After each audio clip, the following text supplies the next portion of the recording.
Bienvenue à Crime Tonic, le podcast où l'on jase d'histoires judiciaires sans se prendre au sérieux.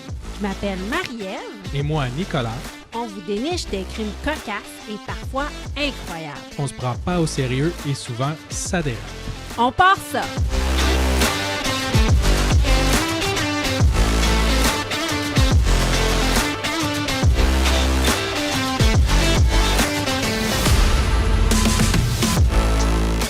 Épisode 36, spécial vacances. Cette semaine, je vous parle du destin tragique de la famille Kim qui, à cause d'une erreur banale, connaîtra une fin malheureuse. Et moi, je t'amène faire un voyage romantique Yay! en Corée du Nord. Oh! Bonne écoute! Nicolas! Marie-Ève! Bienvenue à cet épisode 36. Merci beaucoup, bienvenue à toi aussi. De votre podcast préféré. Les autres podcasts disent ça, votre podcast préféré. Fait que j'ai décidé que j'allais appeler le podcast, votre podcast préféré. Il y a au moins une personne là-dedans qui a raison.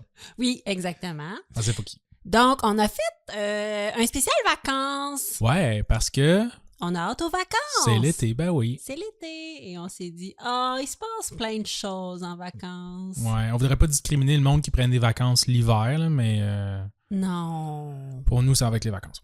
Non, j'ai eu cette idée-là en voyant tous les scandales dernièrement qui se passent à Punta Cana, le monde qui se font droguer dans les hôtels. Ouais, c'est vrai, hein? Quel fléau. Oui, et qui meurent et qui se font agresser.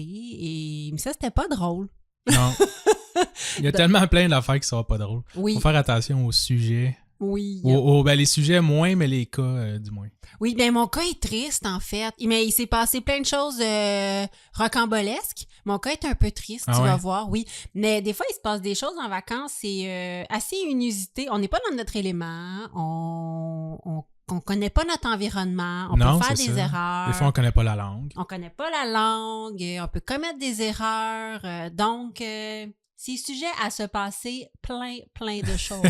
C'est prompt à des événements rocambolesques. Oui, on aurait pu faire un top 60. Peut-être Ça une passe. autre fois. Oui, ça passe des choses en vacances, en voyage, des spéciales vacances. Oui. Parce qu'on vous prépare un spécial Voyage. voyage organisé. Ouais, c'est ça, organisé. Organisé. Parce que là, en faisant des recherches, là, je suis tombé sur plein d'autres affaires. Puis, Oui. c'est ça. Vu qu'on connaît un peu notre public, je pense qu'on va faire un autre spécial là-dessus. Là, c'est l'été, là, on y va un peu plus léger aussi. Puis, ça va être bien amusant. Oui, on va avoir du fun.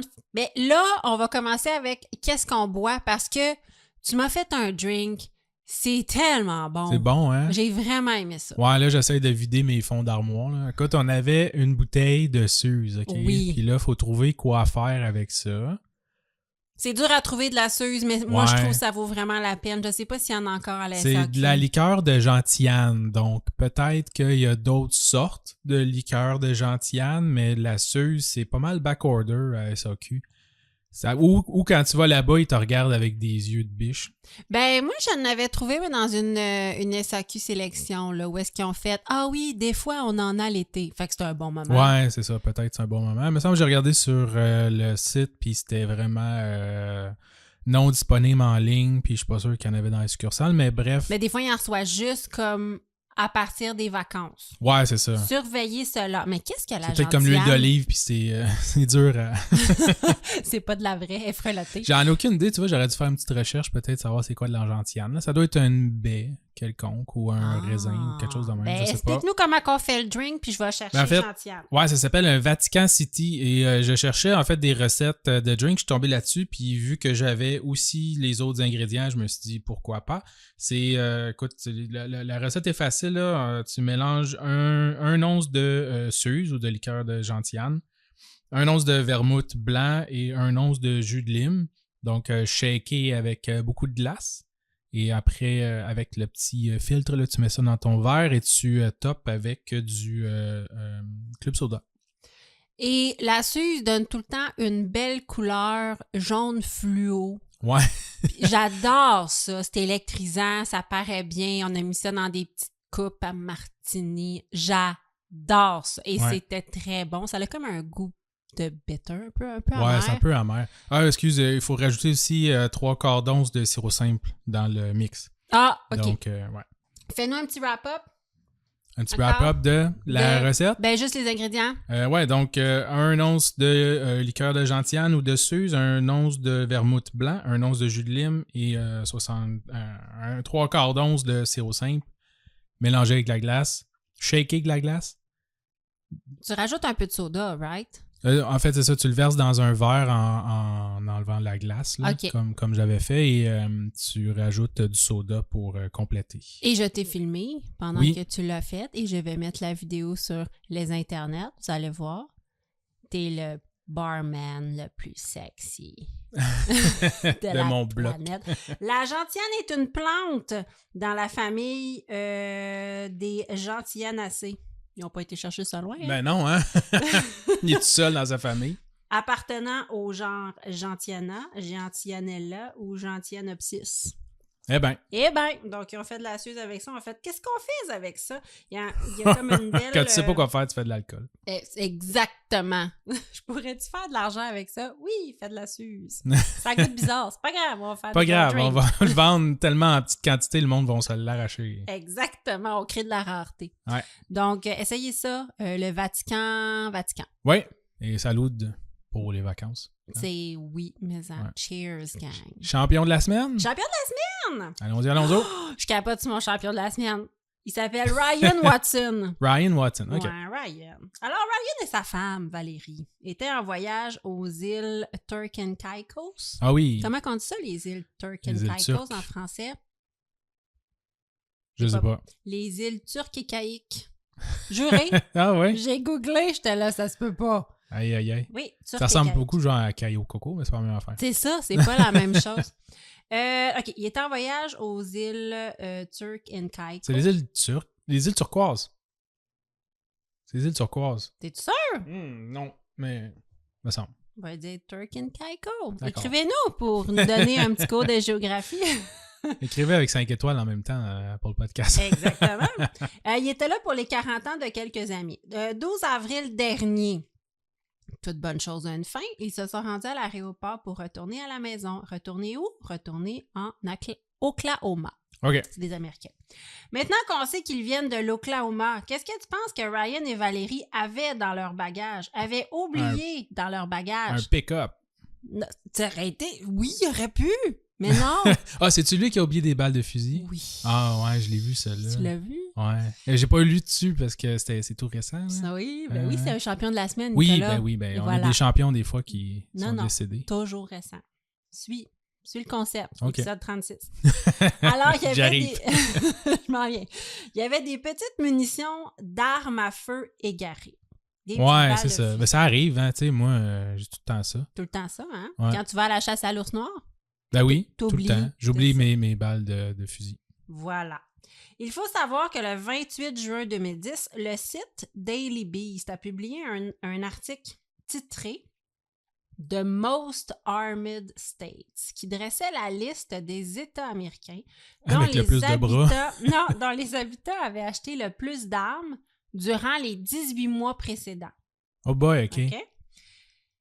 En fait, ça vient du fait que quand on fait l'achat d'une arme aux États-Unis, on doit faire un background check dans un système centralisé. Fait que c'était juste quel État ont fait le plus de background check Ouais, OK. dans les 18 dernières années. C'est comme un Equifax pour les armes à feu. Exactement. Sauf que ça ne concerne absolument pas ceux qui font pas de background check et ça ne concerne absolument pas tout le marché des armes à feu seconde main. Ouais.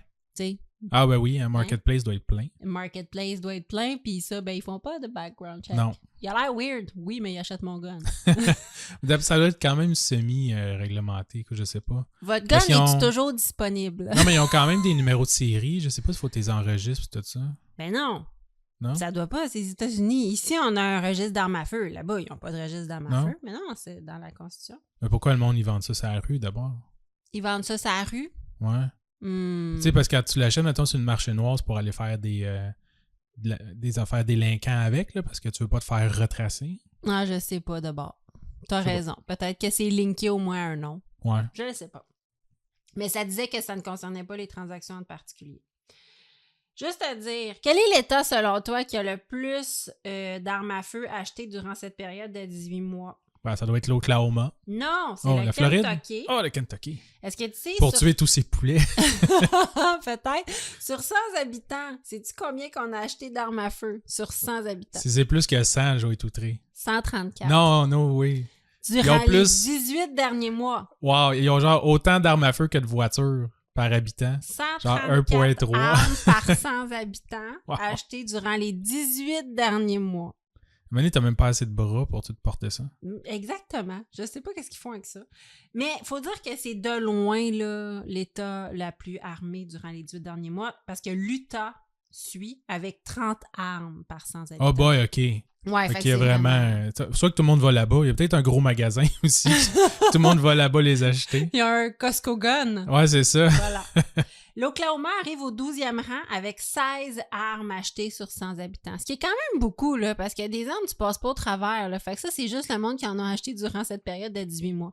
Les 10 États américains les plus armés, ça a été statué qui ont voté républicain et les 10 États les moins armés ont voté démocrate. Ah ouais? Ouais, aux élections suivantes. Make sense. Bref. Oublier des munitions dans sa valise après un précédent voyage, pour un Américain, c'est l'équivalent d'oublier ta petite bouteille de Purell de 100 ml quand tu passes le security check à l'aéroport. Ouais, c'est ça. Tu te sens un peu coconne, mais ça arrive. On n'en fait pas toute une histoire. Mais c'est parce qu'ils ont pas vu non plus en partant. Non, ben oui, mais c'est normal parce que il a été check. Ah oui, en arrivant. Ouais, c'est ça, en arrivant, ils ont pas vu. Ben en fait, quand tu prends l'avion, tu passes la sécurité, là, ils scannent tes affaires, tu sors, t'enlèves tes souliers, t'enlèves ta ceinture. Oui, je le sais, mais t'es encore dans ton pays d'origine. Oui, je sais, mais ils scannent tes affaires pareil pour Oui. être sûr que t'amènes rien à bord. Ça, tu sais. c'est vrai, par exemple. Ils scannent peut-être pas les valises. C'est-tu la grosse valise ou c'est genre le carry-on? C'est une bonne question. Je pense que c'était le carry-on. Ouais. Mais... Parce que ça, d'habitude, ils scannent tout. Puis, tu sais, quand ils voient des affaires popées qu'ils savent pas trop c'est quoi, et, tu sais, c'est là qu'ils te mettent à part, là, puis là, ils ouvrent ton sac là, avec leurs petits gants. Là. Effectivement. Mais c'est pas un argument de dire « Mais là, vous l'avez pas vu en y allant, fait qu'en revenant, ça compte pas. » Non, tout à fait, mais c'est juste à double failé. Ouais, exactement, ça a double failé. Parce que sûrement que si c'était fait prendre de même aux États-Unis, ça aurait été moins problématique. Là. Ah, ben, ça aurait pas été problématique du tout. Ouais. Il aurait fait comme Ah, mais là, de côté, là, je m'excuse. I'm Ouais. sorry. Non, Ouais, il aurait ouais. pas dit ça. Les Américains, ils s'excusent pas. Non, ils sont pas des Canadiens. C'est pas des Canadiens. Sauf qu'à Turk and Caicos, la possession de munitions est passible d'une peine minimum de 12 ans de prison. Wow. Oui, minimum. Minimum. Minimum. Privés de leur passeport et détenus à l'aéroport, Valérie était complètement bouleversée, comme son mari, mais surtout Valérie, stipulant que c'était une erreur innocente et, écoute bien ça, qu'ils ne pouvaient pas aller tous les deux en prison parce que les enfants étaient à la maison. Ah. Depuis une semaine. Il commence Oui. à avoir faim, d'après moi. Non, il y avait un bébé 7 heures. Mais en gros, elle a comme dit, vous pouvez garder mon mari, mais pas moi. Les Il aurait autorités- dû garder la femme. Je sais pas, il doit y avoir aussi des prisons. Mais c'était vraiment dans ses bagages Ouais, à ok. lui, ouais. Tu sais, la charge mentale. Je peux pas aller en prison, j'ai un souper à faire. Les autorités de Turk and Caicos ont finalement abandonné les charges retenues contre Valérie. Ryan, privé de son passeport, devait retourner en cours le 7 juin dernier où il a plaidé coupable à des charges de possession de munitions. Le gouvernement des îles, en fait, a durci la loi en avril dernier concernant la possession d'armes et de munitions. Ça serait surprenant que Ryan s'en tire seulement avec une amende, bien que des circonstances exceptionnelles peuvent être évoquées. Mais le procureur, pour le moment, demande à la fois une amende et une peine de détention. Depuis le durcissement de la loi, en février dernier, 5 Américains sont dans la même situation. Wow. Il n'est pas tout seul, Ryan. Videz vos poches avant de partir. Exactement. Oui, il faut double-checker. Mais tu sais, les doubles fonds, possiblement, de la valise. Là. Ouais. Ça se peut que ça soit vraiment tombant de deux, eux autres. Là. Les balles, ça se faufile partout. Et voilà, c'est fatigué. Ouais, c'est gossant. C'est quoi, je suis assis? Ah, il y a encore une balle. Ah, Colin, une autre balle. Une caution de 15 000 $ a été conclue pour être relâché pendant les procédures, mais il ne peut pas quitter le territoire. Fait qu'il est comme pogné là-bas. OK. En attendant... Il n'est pas revenu, là? Lui, justement? non. Sa femme, oui. Sa femme avait un super affaire. Ah, OK. Mais, c'est-à-dire que le 7 juin dernier, il n'était pas revenu. Après ça, il est passé en cours le 7 juin. Il a plaidé coupable. Il a attendu la suite des procédures. Toi, ce que tu as vu dans les nouvelles, c'est sûrement l'homme de la Pennsylvanie qui s'appelle Brian Egerich, qui lui, qui était dans la même situation, il s'en est tiré avec une amende. Ah, OK. Et lui, il est revenu. Ah, c'est ça. Oui, et les deux hommes ont beaucoup fraternisé, les deux dans la chenoute, Ouais. la Turk and Caicos. Pas de femmes pour leur faire à souper. Ils ont fait qu'est-ce qu'on fait? Bro, ils ont développé une Ils ont petite mangé au bromance. buffet. Exactement. Ils ont développé une petite bromance. Puisque Brian s'en était tiré avec une amende, Ryan a espoir de s'en tirer aussi avec une amende. Et ses amis ont mis sur pied un GoFundMe qui a ramassé jusqu'à maintenant 216 000 $. Ils vont en acheter des balles avec ça. Et hein, pourquoi aller à la chasse quand tu peux t'acheter plein de viande? Ouais, c'est ça. Réfléchis, Ryan. Achète un ours puis tu pourras le tuer. Exactement. Sa date de cours est fixée au 17 juin et sa sentence sera le 20 juin. Oh, le jour de la sortie de l'émission. Exactement. My God. Oui, fait que le 20 juin, on fait un update. On saura si c'est avant ou après midi. Oui. Ah oui, on vous tient au courant. Ouais. En bon américain, qu'est-ce qu'il ajoute sur les médias sociaux? God bless. Et voilà. I know God has a plan in all this. Ouais. And we're going to see it through. Il va rencontrer une petite cocotte pendant ce temps-là, puis il reviendra pas avec sa femme. God has a plan. plan. Et puis, ben oui, hein, God has a plan. Et on espère que Dieu a un plan aussi pour ta femme, Ryan, qui rush toute seule à la maison. Ben ouais. Parce que, hein, il y a des soupers à faire pendant ce temps-là. Plus personne pour aller chasser. Non. Pour ramener la nourriture. Puis voilà, elle est pognée à la maison avec ses enfants avec ses et confitures. Ryan qui fait de la bromance à Turk and Caicos. Tabarouette. Et c'était mon champion de la semaine qui a C'est bon, ça veut dire que c'est même pas celui que j'ai vu, c'est Non. un autre. Hey, il y en a 5 Il y en a dernièrement. 5. Ridicule. C'est 4 hommes, une femme, ouais. Qui sont pognés là puis qui prient le bon Dieu pour que le gouvernement... C'est un racket au final, là, parce que si tout le monde amène 4-5 balles, tu vas finir par remplir un chargeur certain. Là. Ah oui, peut-être, c'est vrai, vu de même. Mais sa femme était vraiment... Pour vrai, ça faisait pitié. Elle était comme, on s'excuse, on n'a vraiment pas fait exprès. Puis c'est vrai que c'est une erreur niaiseuse. Ouais. Mais mes deux cas aujourd'hui, c'est des erreurs niaiseuses. Mais Turk and Caicos, là, écoute, je suis peut-être ignorant, là, mais dans ma tête, c'est une île quasiment 100% de tourisme, là. Ouais. Je veux dire, à la limite qu'il y ait même un système judiciaire puis des juges qui habitent là, ça me fait quasiment... Je suis quasiment surpris. Ben, il y a un gouvernement... Oui, à part dans le milieu de l'océan, ils ont tous les pays ont un système pénal parce qu'il se passe toujours des affaires. Ouais, là. je sais, mais fait tu que, oui, mais Colin. écoute, ils ont durci ça, cette loi-là. Puis, mais quand tu vas dans un autre pays, honnêtement, il faut que tu saches les lois de l'autre pays. Même si c'est pas évident, même si c'est pas facile, ouais, il faut se renseigner parce que tu peux vraiment faire des gaffes. Là. ouais. Et quand nous autres, pour une femme, l'habillement, il faut vraiment se renseigner. Là, c'est les armes. Puis eux autres, c'est tellement banal que je pense qu'ils peuvent oublier à quel point... Moi, je travaille avec des Américains, puis ils sont toujours hyper surpris de savoir que je n'ai jamais tenu un gun entre mes mains. Ouais. Ils sont comme, ben voyons donc! Je suis comme, ben non, hein, ça n'a jamais à donner. Fait que je pense que oui, je pense que ça les surprend. Fourette. Ouais, donc c'était mon champion Ryan. Pauvre Ryan. Ben ouais, pas chanceux. Ben non, pas chanceux. Et toi, tu nous parles de quoi, Nicolas? Bon, on passe ça. On passe ça où tu m'amènes en voyage? Assez loin. Ah oui, hein? Ouais. Parce que, tu vois, moi aussi, en faisant des recherches pour le thème de vacances, je suis tombé sur, en fait, plein de cas intéressants, dont un que je trouvais vraiment fascinant. Puis en lisant, je me suis rendu compte que c'était un cas qui était quand même assez connu. Je pense que ça a fait les manchettes et ça a été pas mal couvert dans les médias et il y a même plusieurs podcasts / YouTubers qui ont couvert le sujet. OK. C'est le cas de Otto Warmbier, qui était un jeune Américain qui s'était fait arrêter en Corée du Nord, OK, après avoir supposément volé un poster de propagande à l'hôtel où lui et ses amis résidaient. Ça s'était passé en 2016, ça fait pas si longtemps que ça. Il avait finalement été relâché 1 an plus tard dans un état de santé lamentable, OK? En gros, il était dans le coma. Puis il est décédé quelques temps après. Ben voyons donc, un jeune gaillard, parce qu'il était jeune. Ouais. Fait que, tu sais, il aurait été torturé tout là-bas. Oh my God! Il a dû faire une lettre d'excuse comme quoi que c'était... en fait, c'était un espion, puis c'était les États-Unis qui l'avaient encouragé à voler, ou je sais pas trop quoi. À voler un poster. Ouais, c'est ça. Mon Dieu, c'est bien niaiseux. Ouais. Mais là, tu sais, je te Mais fais y un avait-tu survol. fait ça? Ben, tout ce qu'il y avait comme vraie preuve, en fait, je pense que c'était une vidéo de lui, mais qui était presque... C'était pas reconnaissable. Là. Je veux dire, il y avait juste quelqu'un qui allait voler un poster. Mais, tu sais, en gros... C'est ça. Mais, tu sais, là, je te fais un survol super rapide parce que, tu sais, je veux pas parler juste de ça. Là. Mm-hmm. Mais ça a fait quand même les manchettes là, en 2016. Ouais, OK.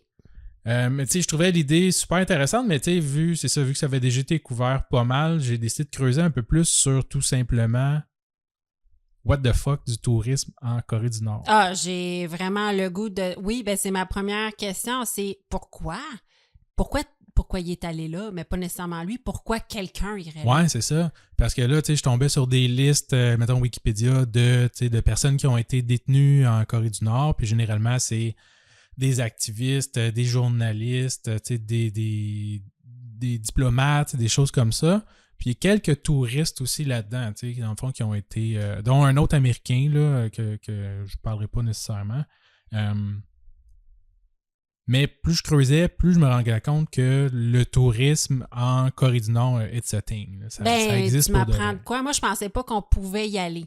Ouais. J'avais vu des reportages de journalistes et je pensais que c'était que les journalistes pour faire comme la gloire du pays, pour faire rayonner le pays. Ouais, c'est ça, sur invitation, là, quand il était prêt, OK, venez filmer, qu'est-ce que je vais vous montrer. Exactement, qu'est-ce que je veux bien vous montrer, puis aller dire à quel point qu'on est fantastique, puis tu sais, c'est de la propagande. Fait que tu es un journaliste...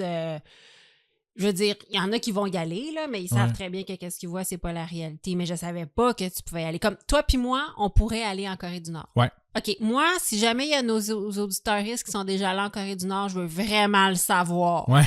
Sérieusement, je serais fascinée. Je connais personne qui est jamais allé On veut là. vos photos puis vos témoignages.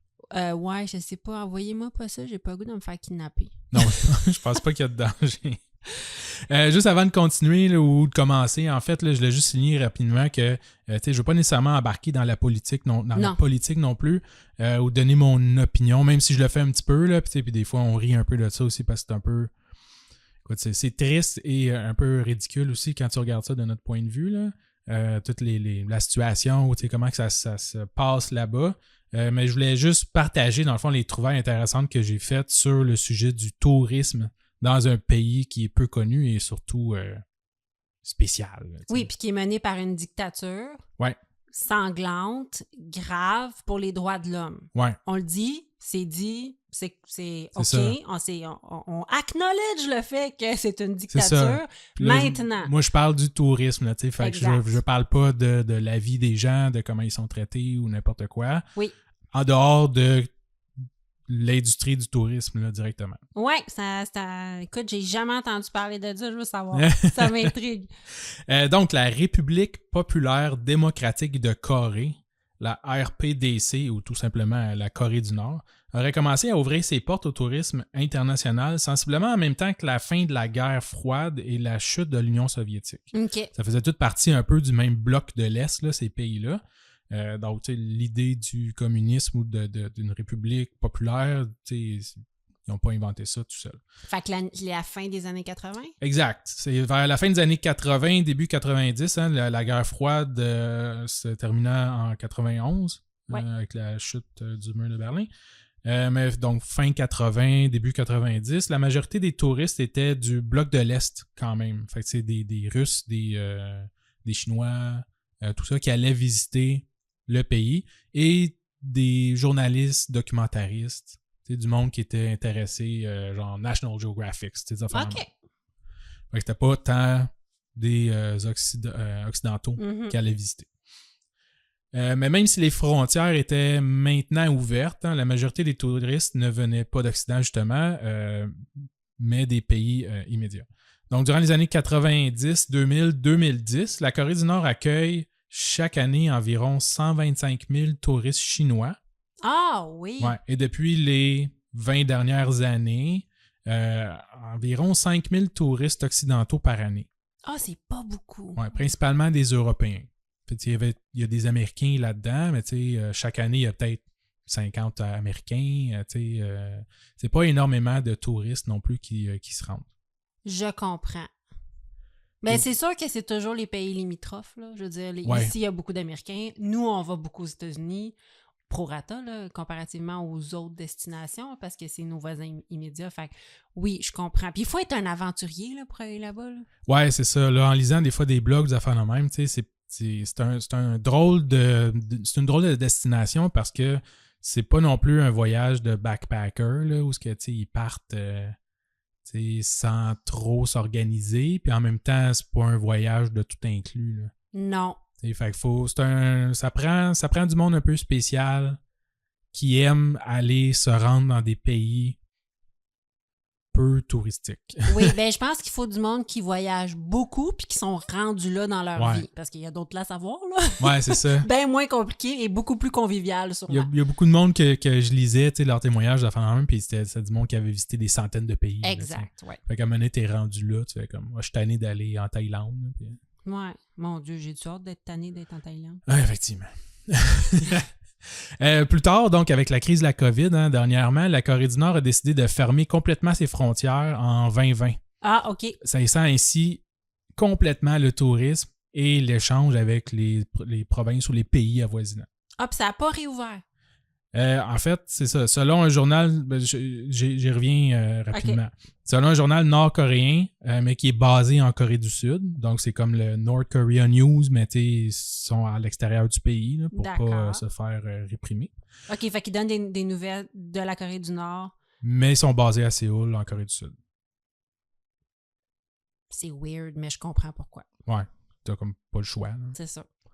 Fait que je suppose que c'est des contacts où ils doivent recevoir de l'information d'une façon ou d'une autre. Là. Bref, la perte de l'industrie du tourisme aurait coûté à la Corée du Nord durant les 3 années de COVID un peu moins de 200 millions de dollars. Aurait fait perdre okay. En revenus à la Corée 200 millions de dollars US environ. Oui. Durant 3-4 ans. Je comprends, c'est beaucoup. Ouais. Et là, je vous annonce ici en primeur, peut-être, là, parce que j'ai pas réussi à trouver officiellement d'article, mais le tourisme recommencerait dès juillet 2024. Oh boy! Ouais. Il y aurait un groupe de Russes qui aurait été visité en début 2024. Et c'est ça, quoi que j'ai pas trouvé d'article qui disait officiellement c'était réouvert. J'ai trouvé beaucoup d'articles qui disaient que la Corée planifiait réouvrir cette année, mais ne savait pas quand. Mais les différentes agences d'organisation de tours en Corée annoncent des tours dès juillet.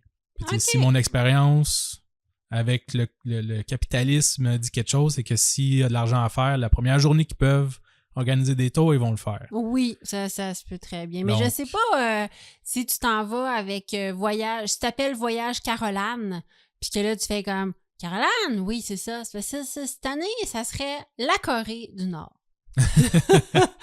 Alors oui, la Corée du Nord est un pays qu'on peut visiter. Ben. Donc toi et moi, on pourrait y aller. Contrairement Comment je te dirais bien ça? Contrairement à ce qu'on croyait. Ouais, je savais pas. Non plus, ça m'a vraiment surpris. Mais n'entre pas là non plus qui veut, OK? En fait, il est impossible ou presque de visiter la Corée du Nord en utilisant ton passeport sud-coréen ou américain. Ah! Ouais. Ces deux pays-là sont bannis par le régime.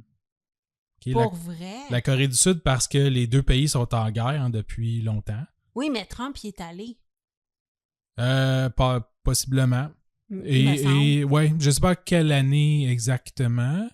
Durant son règne, là. Mais je ouais, veux dire, durant son règne. mais Ouais, mais en fait, les Américains, il y a quelques exceptions pour des diplomates, pour des journalistes, des choses comme ça, mais je vais t'expliquer. Donc, la Corée du Sud, c'est fermé. Tu peux pas rentrer par la frontière de Corée du Sud. En fait, c'est une zone démilitarisée. C'est vraiment weird. Oui, je dis ça, je n'ai entendu parler. Je veux savoir. Fait que, mettons que tu vas en Corée du Sud, tu peux pas aller directement en Corée du Nord. Faut que tu passes par d'autres frontières. Il faut que tu retournes d'abord. Faut que tu retournes quelque part d'autre puis que tu Ouais, c'est ça. partes de là-bas.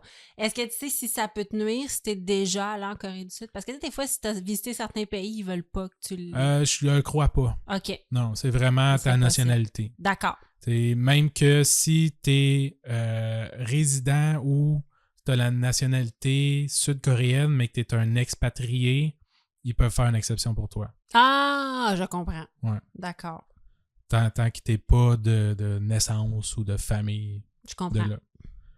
Pour les Américains, OK, l'accès était limité avant 2010 pour toutes sortes de raisons. Entre 2010 et 2017, les Américains pouvaient s'y rendre sans problème comme tout autre touriste. OK. En décembre 2017, après différents incidents, dont l'incident avec Otto Warmbier et un autre qui s'appelait Matthew Todd Miller, l'accès au pays aurait été fermé aux visiteurs qui avaient un passeport américain, sauf quelques rares exceptions, justement. Exemple, Donald Trump. Juste parce que c'était plus simple de fermer que de gérer les niaiseries qui pouvaient arriver puis tout ça. Oui, puis là, il y avait comme un accident diplomatique avec Ouais, Otto c'est qui ça. avait, on vous le rappelle, là, on en a parlé au début de l'épisode, là, volé un poster. Ouais. Donc, c'est ça. Fait qu'ils ont fermé leurs frontières. Ouais, ils ont du temps qu'à avoir à gérer des tatas qui viennent causer du trouble ou n'importe quoi. On va juste laisser faire les Américains. Anyway, toute la propagande anti-américaine, je dis pas comme s'ils portaient vraiment les Américains dans leur cœur. Anyway, là, fait que je pense qu'ils s'en tiennent à l'Europe. Le Canada, j'ai pas revu d'interdiction. En même temps, si tu vas sur le site du Canada, Justin, il te recommande fortement de pas aller en Corée. Ouais, mais Justin te recommande de ne pas aller au Mexique. Fait que, ouais, non, c'est ça. Puis même les États-Unis, il y a plein d'endroits, genre que c'est marqué, c'est mieux de pas aller. Pas vrai? Ouais, j'avais déjà vérifié. Seigneur. Mais tu sais, ils sont plus alarmistes qu'il faut, justement, pour pas avoir de problème. Oui. Garder ton argent ici. Peut-être dépenser ailleurs. Exactement. Reste au Canada, ailleurs, c'est dangereux. Mais l'interdiction coïncide un peu avec l'annonce qu'ils ont l'arme nucléaire aussi. Là. C'est dans ces ouais, années-là, ben, me c'est semble ça. qu'ils ont fait genre « Hey, tu sais quoi, on a une bombe! » Ouais, possiblement aussi, ouais. OK, bon, d'accord. Bref. Puis comme je disais aussi, c'est ça, faut pas t'attendre à pouvoir partir avec ton backpack ou ton Winnebago, là, parcourir le pays avec ta musique country. Les voyages sont minutieusement planifiés et organisés par des agences spécialisées. Mm-hmm. Une simple recherche Google va te donner plusieurs résultats si tu cherches Corée du Nord tourisme ou agence de voyage, là, Corée du Nord, dont plusieurs offrent différents tours à différents prix. OK. Okay, ça part de 500, puis généralement c'est en euros là, les prix, là, ça part comme de 500 à 1500, 2000 euros. Okay. Par personne pour des voyages. Fait que, il y en a que c'est de 3 jours à 2-3 semaines. OK. Parmi ceux-là, j'ai nommé quelques agences là, qui sont les plus populaires. Koryo Tour, Uri Tour, Lupin Travel, Rocky Road Travel. C'est toutes des agences qui offrent des tours guidés en Corée du Nord, mais dans d'autres pays aussi, sketch. Ah, genre OK. Irak. Ah oui. Écoute, j'aurais dû les nommer, là, les noter. Là. Il y a une couple de pays, j'avais même pas entendu parler de ces pays-là. Là. Ou genre le Kurdistan, genre. Ouais, je pense qu'il y a Kazakhstan, il y a Afghanistan, t'as beaucoup de pays d'Afrique aussi, là, où le Sierra Leone, où il y a bien des... Très dangereux. Ouais, très dangereux. Eux, ils se spécialisent dans du tourisme dans des endroits comme ça. Tabarouette que c'est loin de moi. Ouais.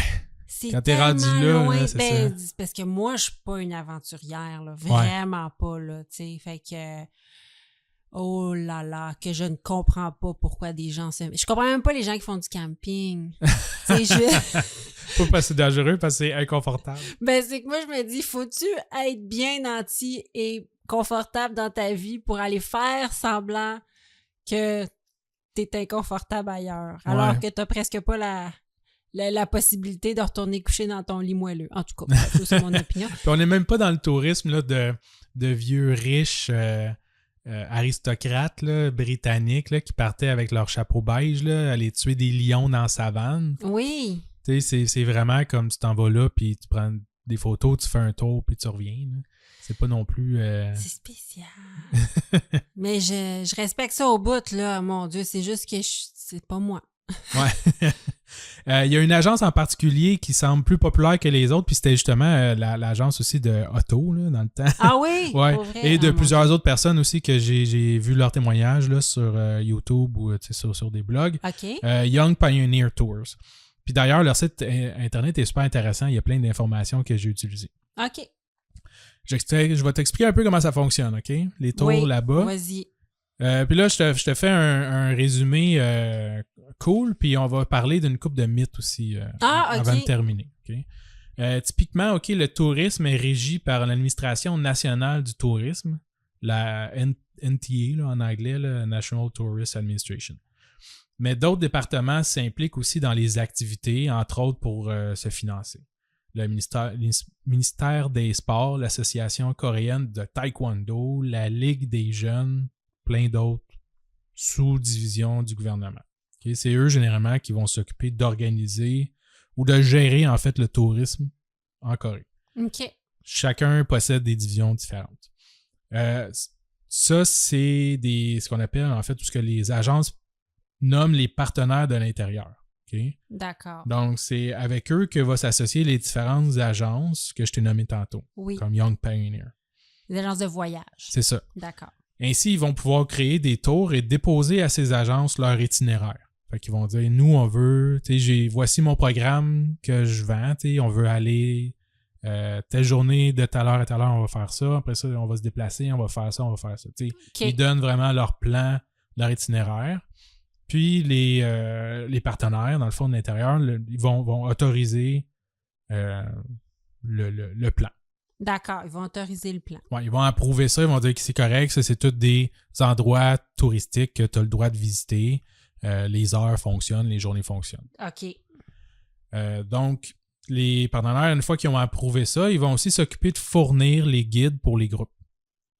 Et le transport et la nourriture. Fait que les guides sont nord-coréens. Oui. D'accord. Ils sont fournis par les partenaires de l'intérieur. D'accord. Fait que si tu vas voir un match de sport par la ligne des, je sais pas, le département sportif ou le sous-ministre du sport, eux, ils te fournissent un guide qui va pouvoir t'expliquer, te guider. D'accord. Tout à fait. Nord-coréen. Oui. Qui parle français-anglais, mettons? Oui. Ouais, okay. En fait, il y a comme 8 langues. Ah oui, c'est ça. Oui, okay. que tu peux booker ton tour. Là. Puis c'est généralement des plus petits groupes, mais on va parler plus en détail. Ensuite, ben, c'est les agences, ça appartient aux agences extérieures, dans le fond, de s'occuper du marketing et de la vente des séjours. D'accord. Le pays possède déjà un grand nombre d'attractions pour les touristes. Ah oui. Okay? Pour les agences, c'est assez simple d'organiser des tours à ces endroits-là. Ça devient plus compliqué lorsque tu désires sortir des sentiers battus. Ouais, si tu veux aller voir des affaires un peu plus spéciales ou un peu plus éloignées, généralement, ça va te prendre des autorisations spéciales ou une Christie de bonne raison d'aller là. Ça peut être pour un invité de marque ou un Donald Trump ou un Dennis Rodman qui était allé visiter, le joueur de basket. Ah oui, ben oui. Qui était le grand ami du dictateur. Oui. Dennis Rodman, c'est qui avait la ami même grandeur de souliers. De Kim Jong-un. Il y en a un qui fait 2 fois la grandeur de l'autre. Ouais. Si on revient à l'agence Young Pioneer Tour, voici à quoi ressemble un de leurs circuits. J'ai choisi le plus petit budget parce que c'était moins long à résumer. Okay. Ils appellent ça le Ultra Budget. C'est environ 600 €. 600 €? Ouais, pour ça 3 comprend-tu jours. le vol? Non. Ah, OK. Faut que tu te rendes par toi-même, par tes propres moyens, pour le vendredi matin. Okay? Tu vas rejoindre ton groupe à la gare de Dandong. Dandong, c'est une ville en Chine, en bordure de la rivière Yula. Et il y a un tout petit pont qui traverse et tu récupères ton billet de train, ton visa que la compagnie a rempli à ton nom. Okay. Donc, tu remets ton passeport à la compagnie, ils te donnent un visa et tu passes tout ton séjour avec ton visa. Ton passeport est disparu. Moi, là, ça, c'est anxiogène. Tu m'en parles puis je suis anxieuse. Ouais. Et avant de partir, tu as un briefing d'environ 1 à 2 heures, dépendamment du nombre de questions, sur l'étiquette et les règlements et les lois à suivre durant ton voyage. Ah, l'étiquette. Ouais, Ok, l'étiquette. je comprends, l'étiquette. Ouais, pas l'étiquette de train. Non, j'étais là, y a-tu L'étiquette. beaucoup de tickets? Ils se donnent-tu beaucoup de tickets? 1h30 pour savoir comment gérer tes tickets. Ouais, si tu fais ça, tu vas avoir un ticket. Si tu fais ça, non, OK. Pour nos amis européens, en ce moment, ils font comme de quoi qu'ils parlent. Un ticket, ça veut dire une amende. Un billet. Un billet. Donc, c'est l'étiquette. Ouais, l'étiquette à suivre. La bienséance. La bienséance. La bienséance, c'est pas juste la bienséance, c'est tu fais ça ou tu meurs. Ouais, c'est ça. C'est à peu près. C'est pas ça serait le fun que. Ouais. Donc, le monde, ils sont bien avertis. Oui. Qu'est-ce que tu as le droit de faire et tu as le droit de pas faire. C'est-tu là que tu signes une décharge? Non, c'est pas si pire que ça. OK. Selon ce que j'ai lu ou ce que j'ai écouté, et même selon les sites des agences. Là. OK. C'est pas si alarmant ou si grave que ça. OK. Donc, tu embarques dans le train avec ton groupe, des groupes à peu près de 15 à 20 personnes. D'accord. Tu embarques dans le train avec ton groupe. Petit voyage assez rapide là, à travers la rivière, donc qui gros genre le fleuve Saint-Laurent. Là. Mm-hmm. c'est pas très gros. Et là, tu arrives dans le fond aux douanes de la Corée du Nord en train.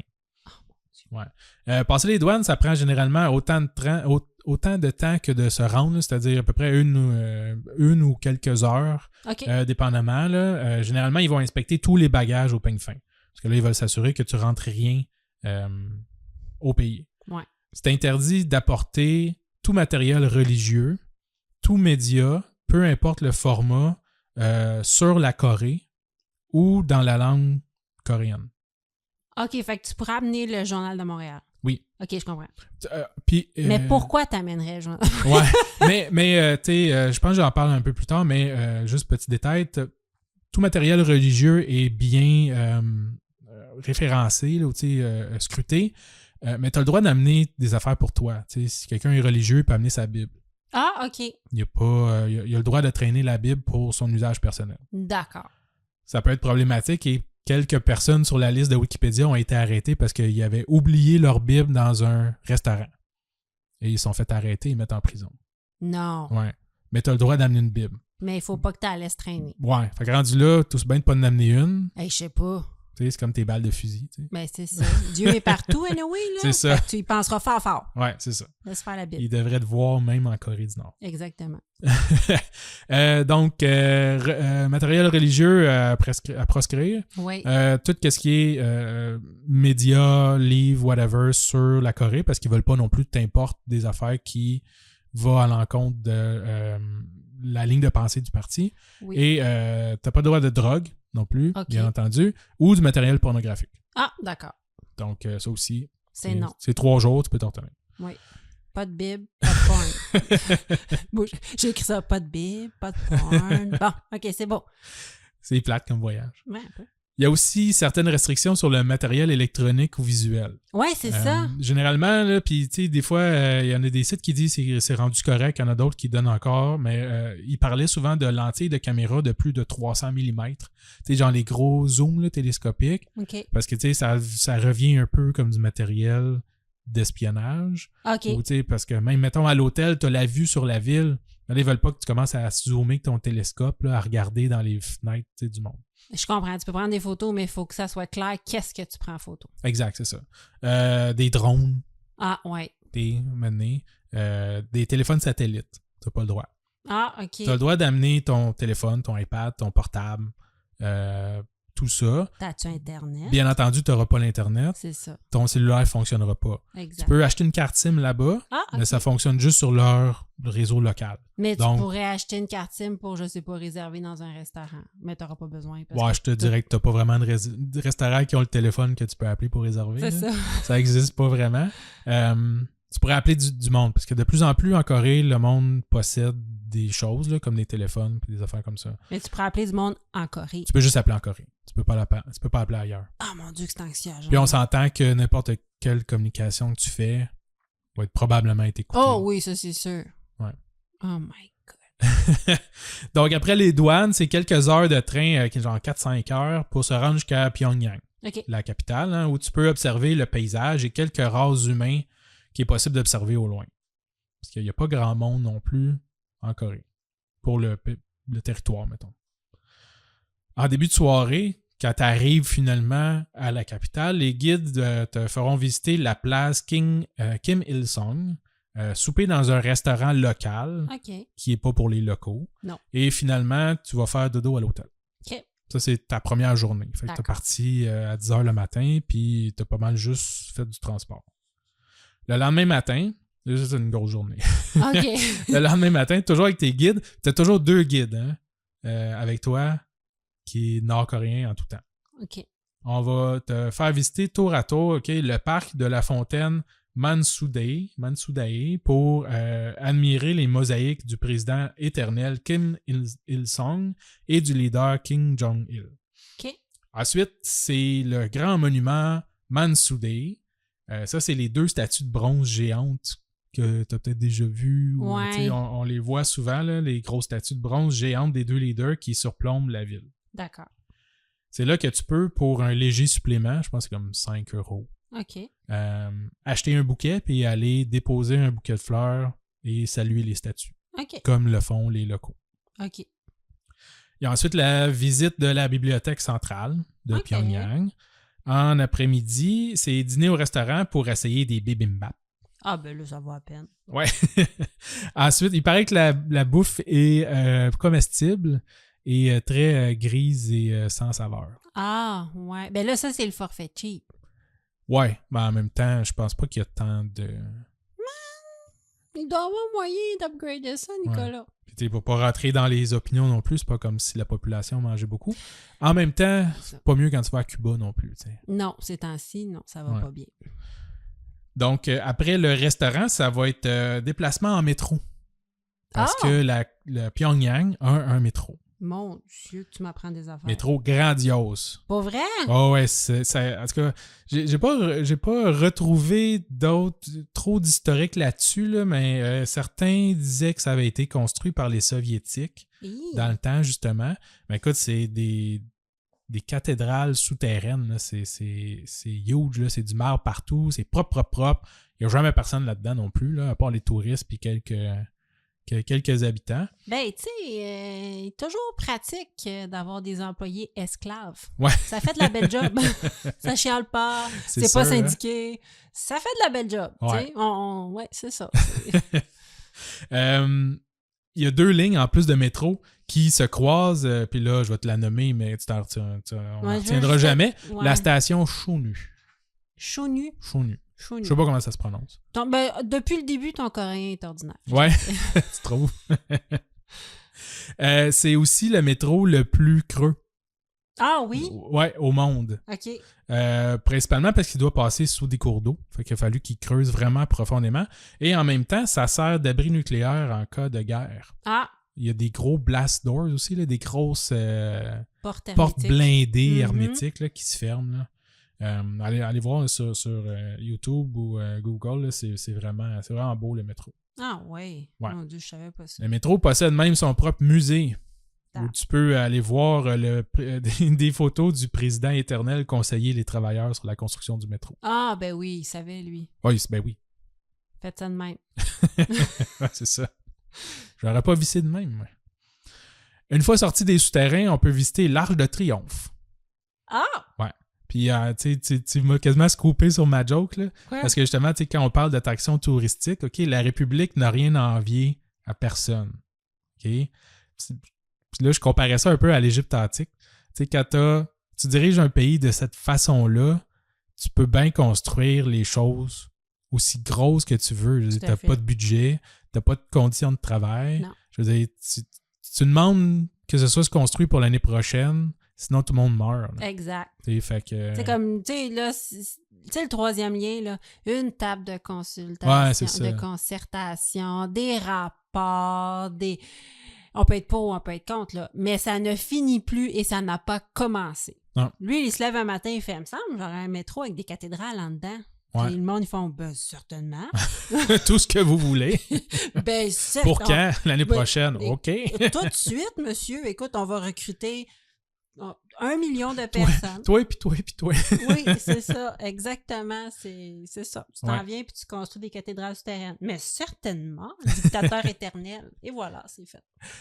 Donc, ils ont fait une réplique identique de l'Arche de Triomphe à Paris, Ouais, c'est ça, hein? mais 10 mètres plus haute. Oh! Ouais. C'est en fait la deuxième plus grande arche au monde, Wow! derrière celle du Mexique. OK. Hey, sont-tu pas achalés? Non. Je fais un petit topo plus tard, tu vois, c'est quand même comique. Puis ça, c'est vrai, là. C'est pas des oui-dire. Parce que, tu sais, des fois, Non, je pense c'est que le tout vrai. dictateur, il dit qu'il y a beaucoup de choses qu'il n'y a pas pour vrai. Ouais, c'est ça. Mais ça, c'est vrai, là. Oui. C'est ça, les touristes, Ouais. ils l'ont vu. Oui, tu peux prendre des photos. Tu peux prendre des photos. Ouais. Ensuite, ça va être la visite du musée de la guerre de Corée, hein, où on vous présente l'histoire telle qu'elle a été réécrite par les leaders de la République. Oh, ou mon réécrite Dieu. par les Arrête de leaders. faire de la politique. Ouais. Dans le même après-midi, parce qu'on est encore la même journée, on va visiter le USS Pueblo. C'est le seul navire naval militaire américain qui est retenu captif par un autre pays. Ah oui? Ouais. Fait qu'eux autres, ils ont comme capturé un vaisseau américain de guerre OK. et maintenant c'est rendu un musée et ils sont fiers de ça. Mais, OK. Fait qu'il y a vraiment quelqu'un ils ont vraiment capturé un navire américain. Ils ont dit qu'est-ce qu'on va faire avec ça? On va faire un musée. Ben ouais. On va être fou, On va charger 5 € pour aller visiter ça. Ben, pourquoi pas? Il y en a qui va aller les chercher. Voilà. Tu sais. Oui, c'est ça. C'est à moi. Oh, laisse faire. Ouais, non, c'est Garde-les ça. finalement. Garde-les. Garde-les, batterie, t'es morte. Ensuite, ça va être visite de la tour de Juche ou du Juché, je sais pas exactement. C'est la plus haute tour de granit au monde.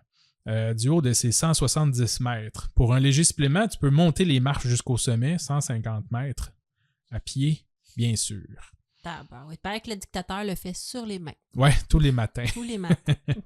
Ensuite, ça va être la visite du monument de la fondation du parti. Puis, magasin général Kwangbok, le magasin le plus fréquenté de Pyongyang, diront-ils, où il est interdit de prendre des photos ou vidéos et où tu peux échanger ton argent en monnaie locale. C'est le seul endroit où tu peux toucher à de l'argent local. Ah oui? Fait que tu échanges ton argent américain ou euro en won nord-coréen. Tu peux faire des emplettes. Je sais pas qu'est-ce qu'il y a à acheter là. Ça doit pas être grand-chose. Avant de quitter, il faut que tu rééchanges ton argent. Ah, c'est ça, je me demandais. Tu peux pas la ramener? Non, t'as pas le droit. C'est interdit de ramener ou de sortir la monnaie du pays. Une autre affaire que genre, il doit y avoir une couple de touristes qui ont essayé de s'en mettre dans le fond de la joue ou ailleurs, comme crevasse. Et, Hey, écoute, ils ont dû se faire pogner. tu l'as vu dans ma face, hein? J'ai Ouais. refait où je pourrais la mettre pour la ramener. Puis même, je suis pas très délinquante, puis j'ai fait, je veux ramener ça. Ah ouais, c'est si ça, c'est personne rare. peut ramener ça, je veux ramener ça. OK. Non, c'est pas une bonne idée. Non, c'est le genre d'affaire à mener. Ben oui, Tu vas là-bas, veux-tu suivre les règles? t'écoutes les règles. Ouais.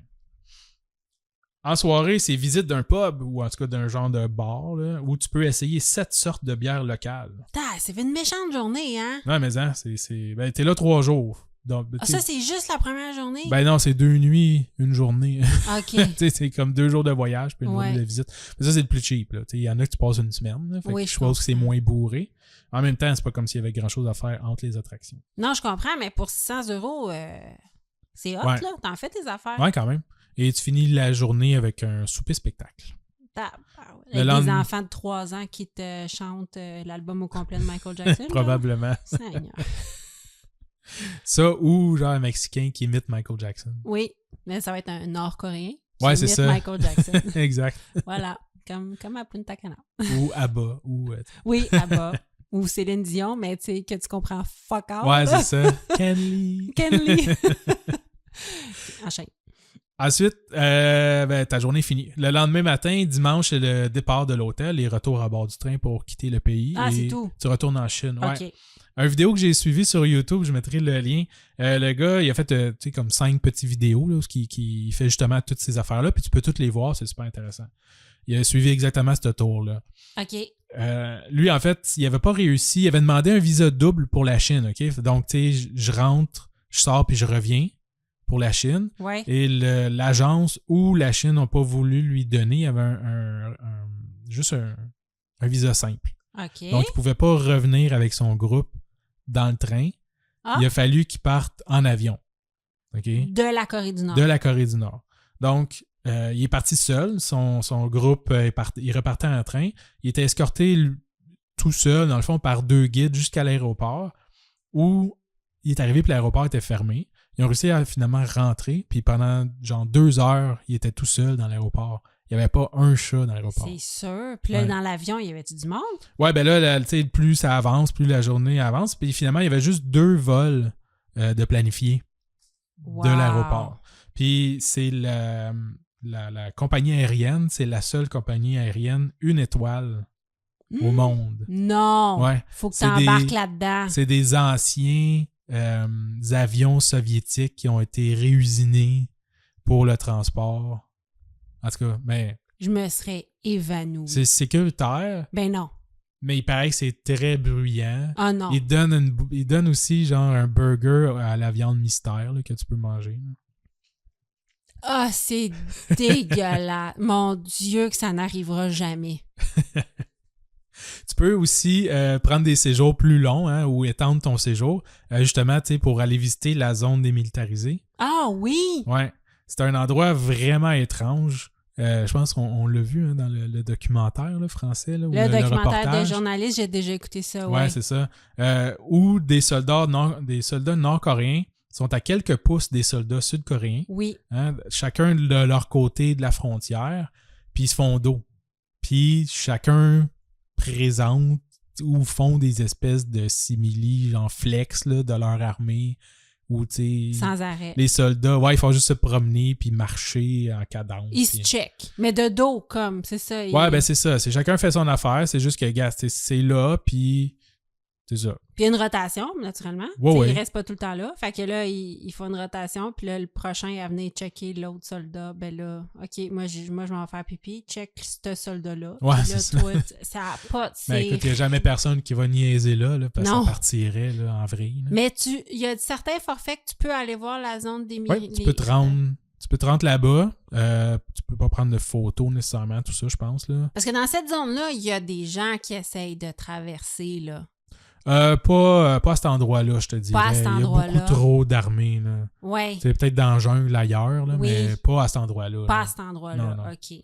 Parce que je sais que c'est déjà arrivé, là, puis c'est ça, t'es fusillé, là. Ah ouais, tu dois pas faire 2 pouces. Non, c'est ça. En même temps, la Corée du Sud, si tu te rends, t'accueille. T'sais, ils vont pas te tirer dessus, eux autres, là. Mais, parce que, je vais juste te dire, là, c'est juste d'un bord que le monde va, là. ouais, non, c'est ça. C'est rare que le monde veuille rentrer l'autre bord. Non, c'est ça.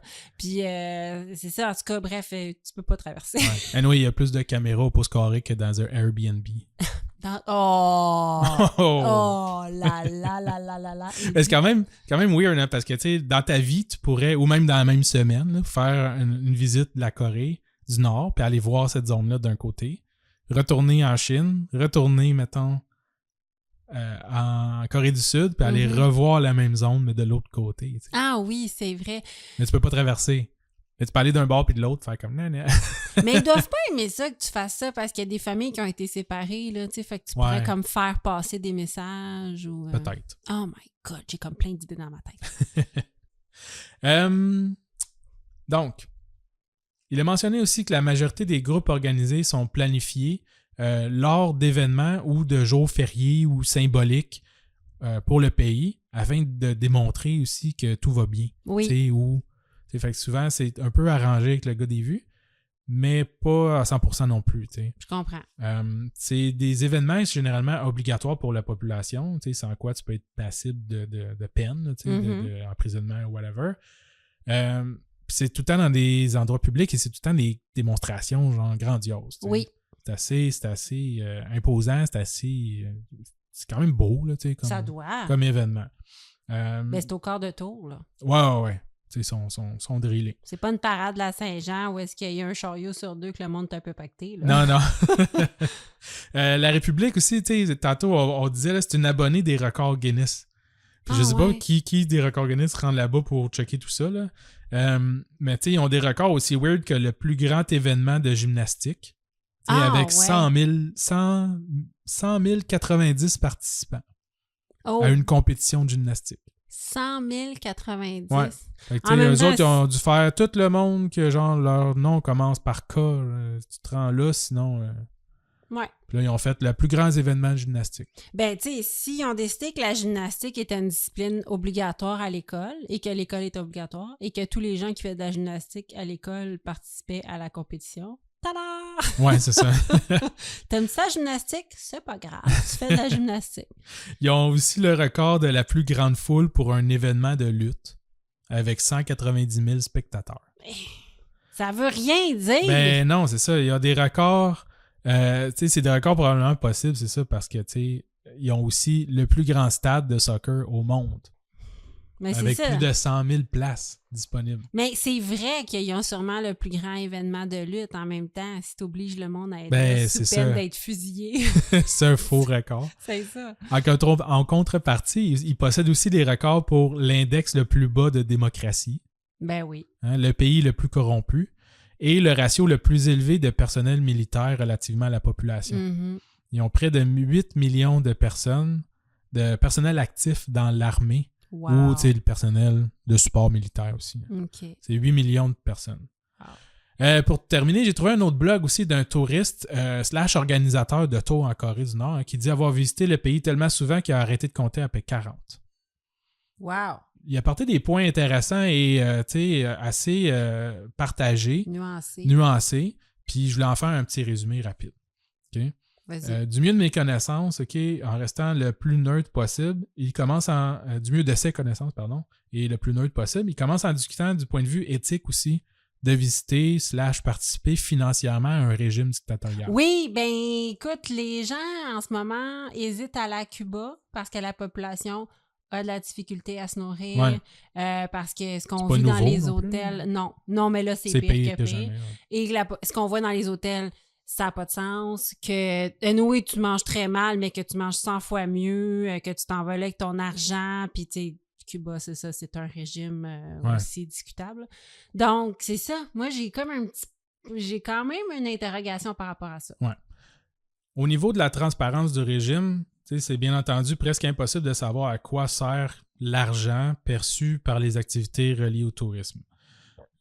Comme j'ai mentionné plus tôt, il y a une administration centrale, hein, la NTA, qui a la charge d'approuver et d'organiser les activités touristiques à travers le pays. Mais elle s'occupe aussi de fixer des prix pour différents trucs comme les visas, les logis, les transports, tout ça. Mm-hmm. Il y a donc comme 3 paliers qui bénéficient un peu directement du tourisme. Ouais. Tu as les opérateurs de tours, Ouais. c'est-à-dire les compagnies privées externes avec qui les touristes font directement affaire. Mm-hmm. Ensuite, tu as les partenaires locaux, hein, je disais comme tantôt, le ministre de sport, la Ligue des jeunes, des choses comme ça, et l'administration du parti. Donc, il y a une bonne partie des fonds qui va à l'opérateur. Fait que, oui, ben oui. Young Pioneer Store, là, qui charge 600 € là, pour 3 jours. Fait qu'il y a une bonne partie qui va à eux parce que c'est comme des Occidentaux qui ont un salaire puis des conditions de travail. Fait qu'il faut payer ces employés-là, il faut qu'ils couvrent leurs dépenses puis ils se fassent une marge de profit. Tout à fait.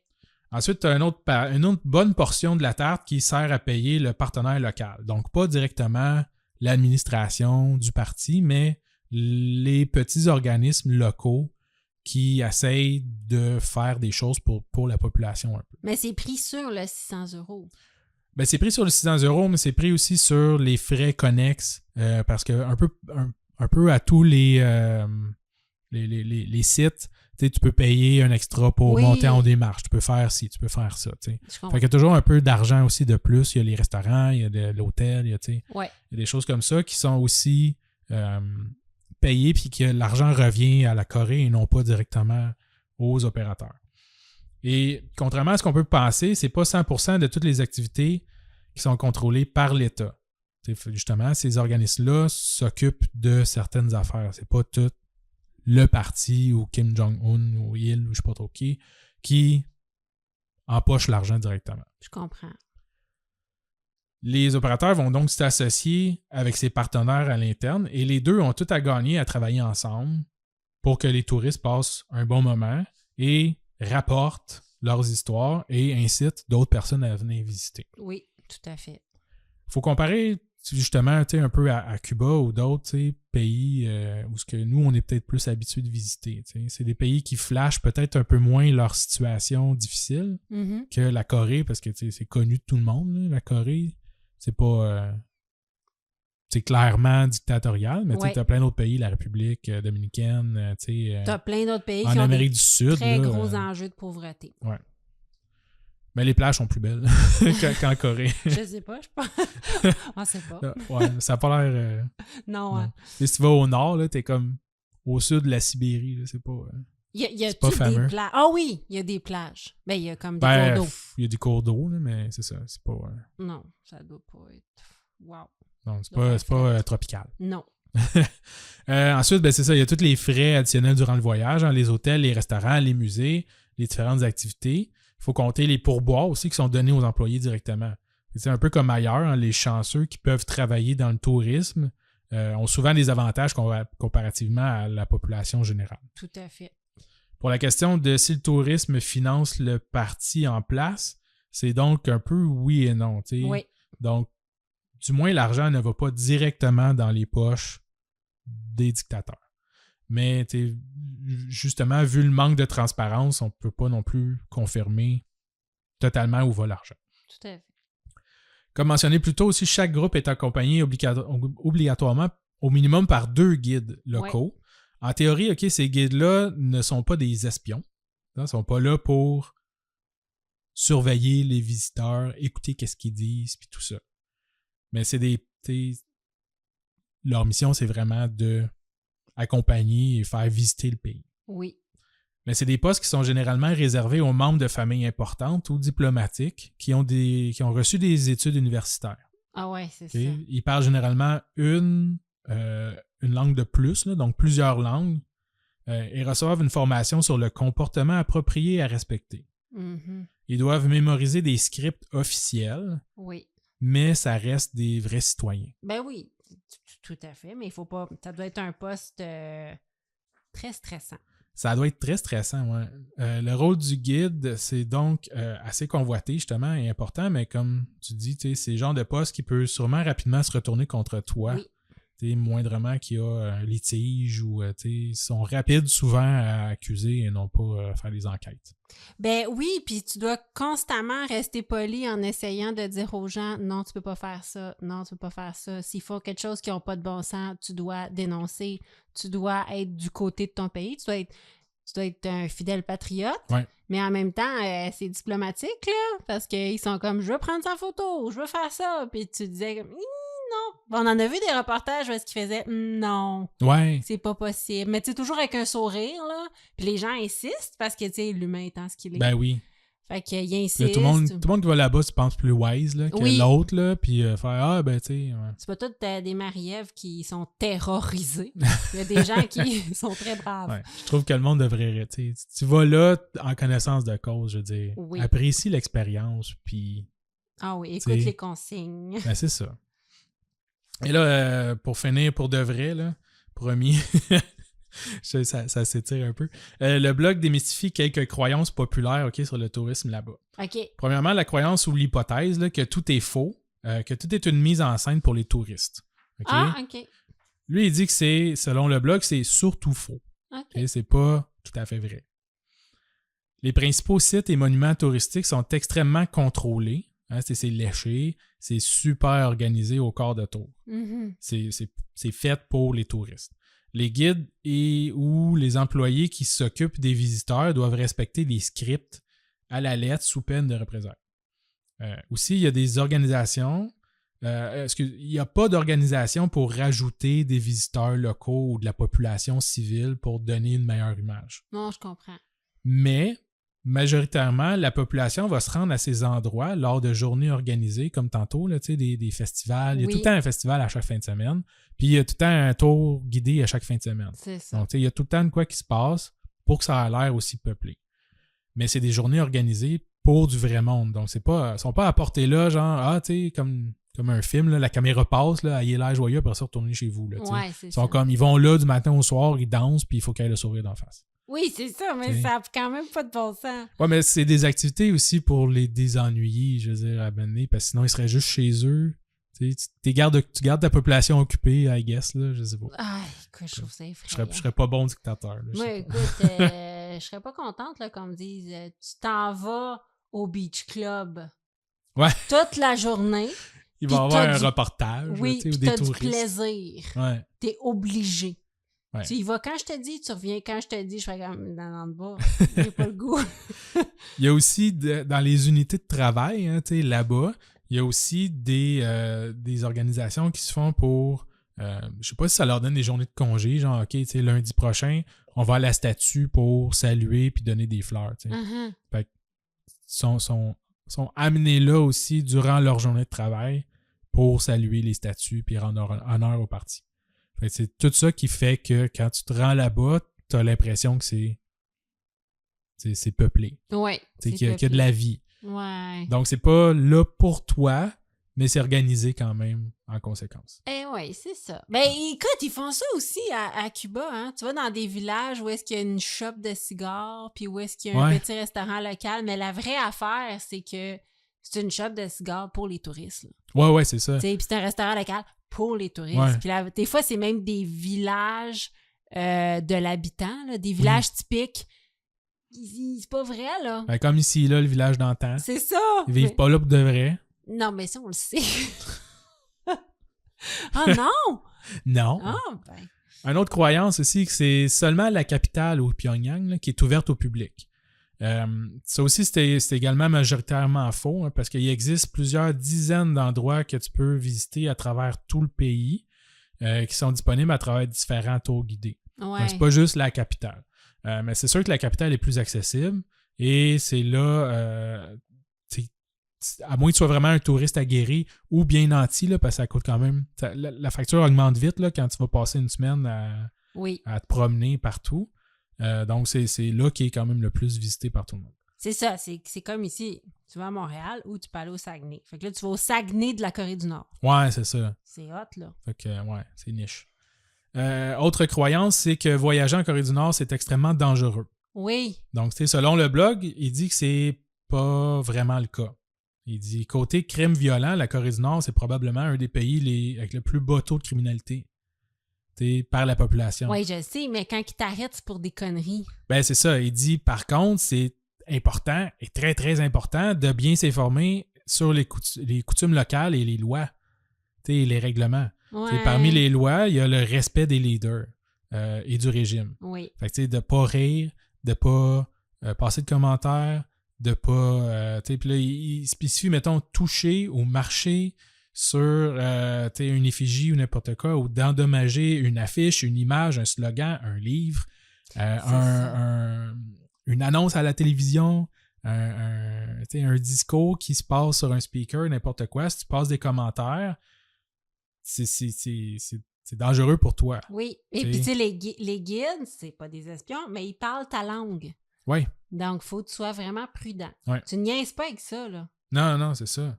Puis, tu sais, dans les peines, tu sais, ça peut aller d'avoir à écrire une lettre d'excuse officielle. Mm-hmm. Tu peux te faire arrêter, détenir court ou longue durée, ou même être envoyé dans des camps de concentration à faire des travaux forcés. Ça n'a pas de sens.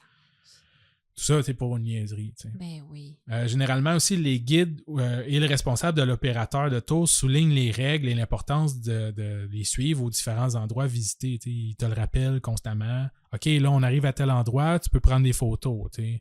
Oui. Si tu prends des photos, ou on va organiser, tu peux aller donner des fleurs, aller saluer les statues, faire un peu comme les locaux et même qui t'encouragent à faire ça, puis ils sont contents quand les touristes ont l'air de s'acclimater ou de suivre les coutumes. T'sais. Donc, aussi bien de te plonger là-dedans puis d'aller le faire que faire des commentaires puis prendre des photos niaiseuses. Puis, non. T'sais.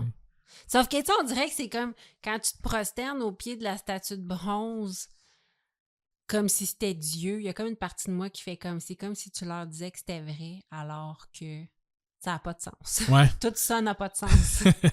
Parfois, il y a des rumeurs aussi qui disent, où on a entendu dire qu'il y a du monde qui sont fait arrêter ou whatever, pour des... Parce que des petits gestes, là, ou des manies qui t'es obligé de suivre, là, comme s'incliner ou devant des statues, ou puis là, il a oublié de s'incliner, puis là, il l'arrête, puis tout ça. Ben, c'est ça. Il dit que c'est pas vrai. Il dit, il n'y a jamais de touristes qui vont, à part justement, si tu fais délibérément un geste disgracieux ou irrespectueux, mais... Et arrogant. Et arrogant. Ouais. Mais tu sais, si tu oublies quelque chose, ils vont peut-être reprendre. Mhm. Ou tu sais, mais ils n'obligent pas les touristes à se prosterner devant les statues. Tu sais. Ah, ouais. Donc, il n'y a pas de danger comme ça, tu sais. Non, mais t'es beaucoup... C'est ça, t'es beaucoup plus à risque de vivre une situation qui, à cause de la corruption, que dans d'autres pays. Ben oui, c'est ça. C'est ça qui arrive. Ouais. C'est, Consciencieusement, tu vas là, puis tu sais que tu es sur une corde raide, là, tu sais. oui, c'est ça. Oublie pas ta Bible dans ta chambre d'hôtel en partant, parce que s'ils vont la fouiller avant que tu sois parti, ils vont pouvoir t'arrêter, tu sais. C'est capoté. Ouais. Juste ça, c'est spécial. Oh my God, merci beaucoup. Après tout ça, est-ce que tu irais visiter? Ben, c'est moins épais que je pensais. Moi aussi. Pour vrai, c'est moins épais. Peut-être qu'écoute, il y a... Mais peut-être que je me trompe aussi. Mais en même temps, j'ai lu beaucoup, j'ai regardé beaucoup de vidéos, tout ça. Là. Ça n'a pas l'air si pire que ça. Là. Non, c'est Puis il y a du ça. monde qui ont l'air ordinaire qui vont visiter ça. Ben, c'est ça, mais il y a tellement de pays à voir et j'ai tellement pas beaucoup voyagé dans ma vie que je me dis, je m'en rendrai pas là. Ouais. Il n'y a pas un jour que je vais me dire, comme Colin, qu'est-ce que je ferais bien cet été? Mais il y a encore, j'ai pas fait, tu sais, Ouais. ça se peut Je suis sûr qu'il y a quand même moins de risques à aller voir l'épave du Titanic ou genre Ça doit, Nicolas. aller dans l'espace. C'est sûr et certain, mais je sais pas, j'hésite encore. Je vais t'en reparler. On va vivre vieux, peut-être ça va s'améliorer. Peut-être.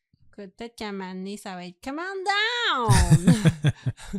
Mais là, pour l'instant, je sais pas. Mais je vais y penser puis je te reviens. Ouais. C'était-tu ça mon cadeau de Noël, mettons? Non. Ah, OK. C'est Non. juste parce que ça avertit moi d'avance. Juste ça rentre, ça va être cher. Oui, ça doit être super cher. Ben, merci, c'était super intéressant. Ben, J'ai good. vraiment aimé ça. Merci. Tu as travaillé fort là-dessus. T'as travaillé fort, Ouais. ça paraît. C'est à ton tour maintenant. Bon. C'est quoi ton voyage? Oui, écoute, cette semaine, je te raconte l'histoire tragique. C'est pas juste drôle. Oh, C'est, là, je vais m'enlever le sourire d'en face. oui, sois sérieux. L'histoire tragique de la famille Kim, OK? Pour qui de petites vacances familiales à la Thanksgiving a tourné au cauchemar? C'est pas des Coréens. Je ne sais pas. Ben lui était d'origine asiatique, mais je ne crois pas qu'il était coréen. Il y avait des traits asiatiques, mais je ne sais pas. C'est un Américain, là.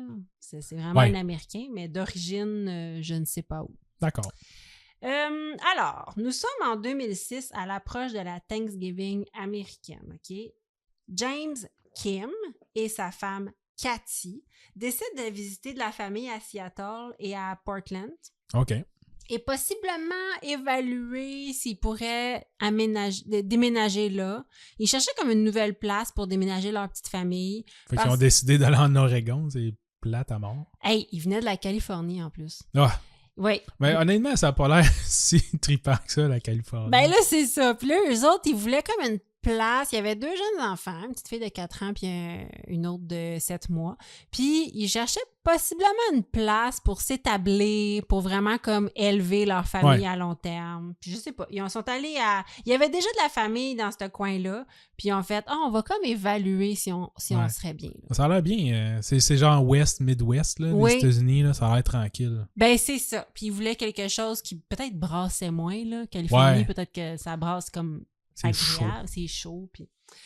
donc, comme je te dis, ils ont une petite fille qui s'appelle Pénélope qui a 4 ans et Sabine qui a seulement 7 mois.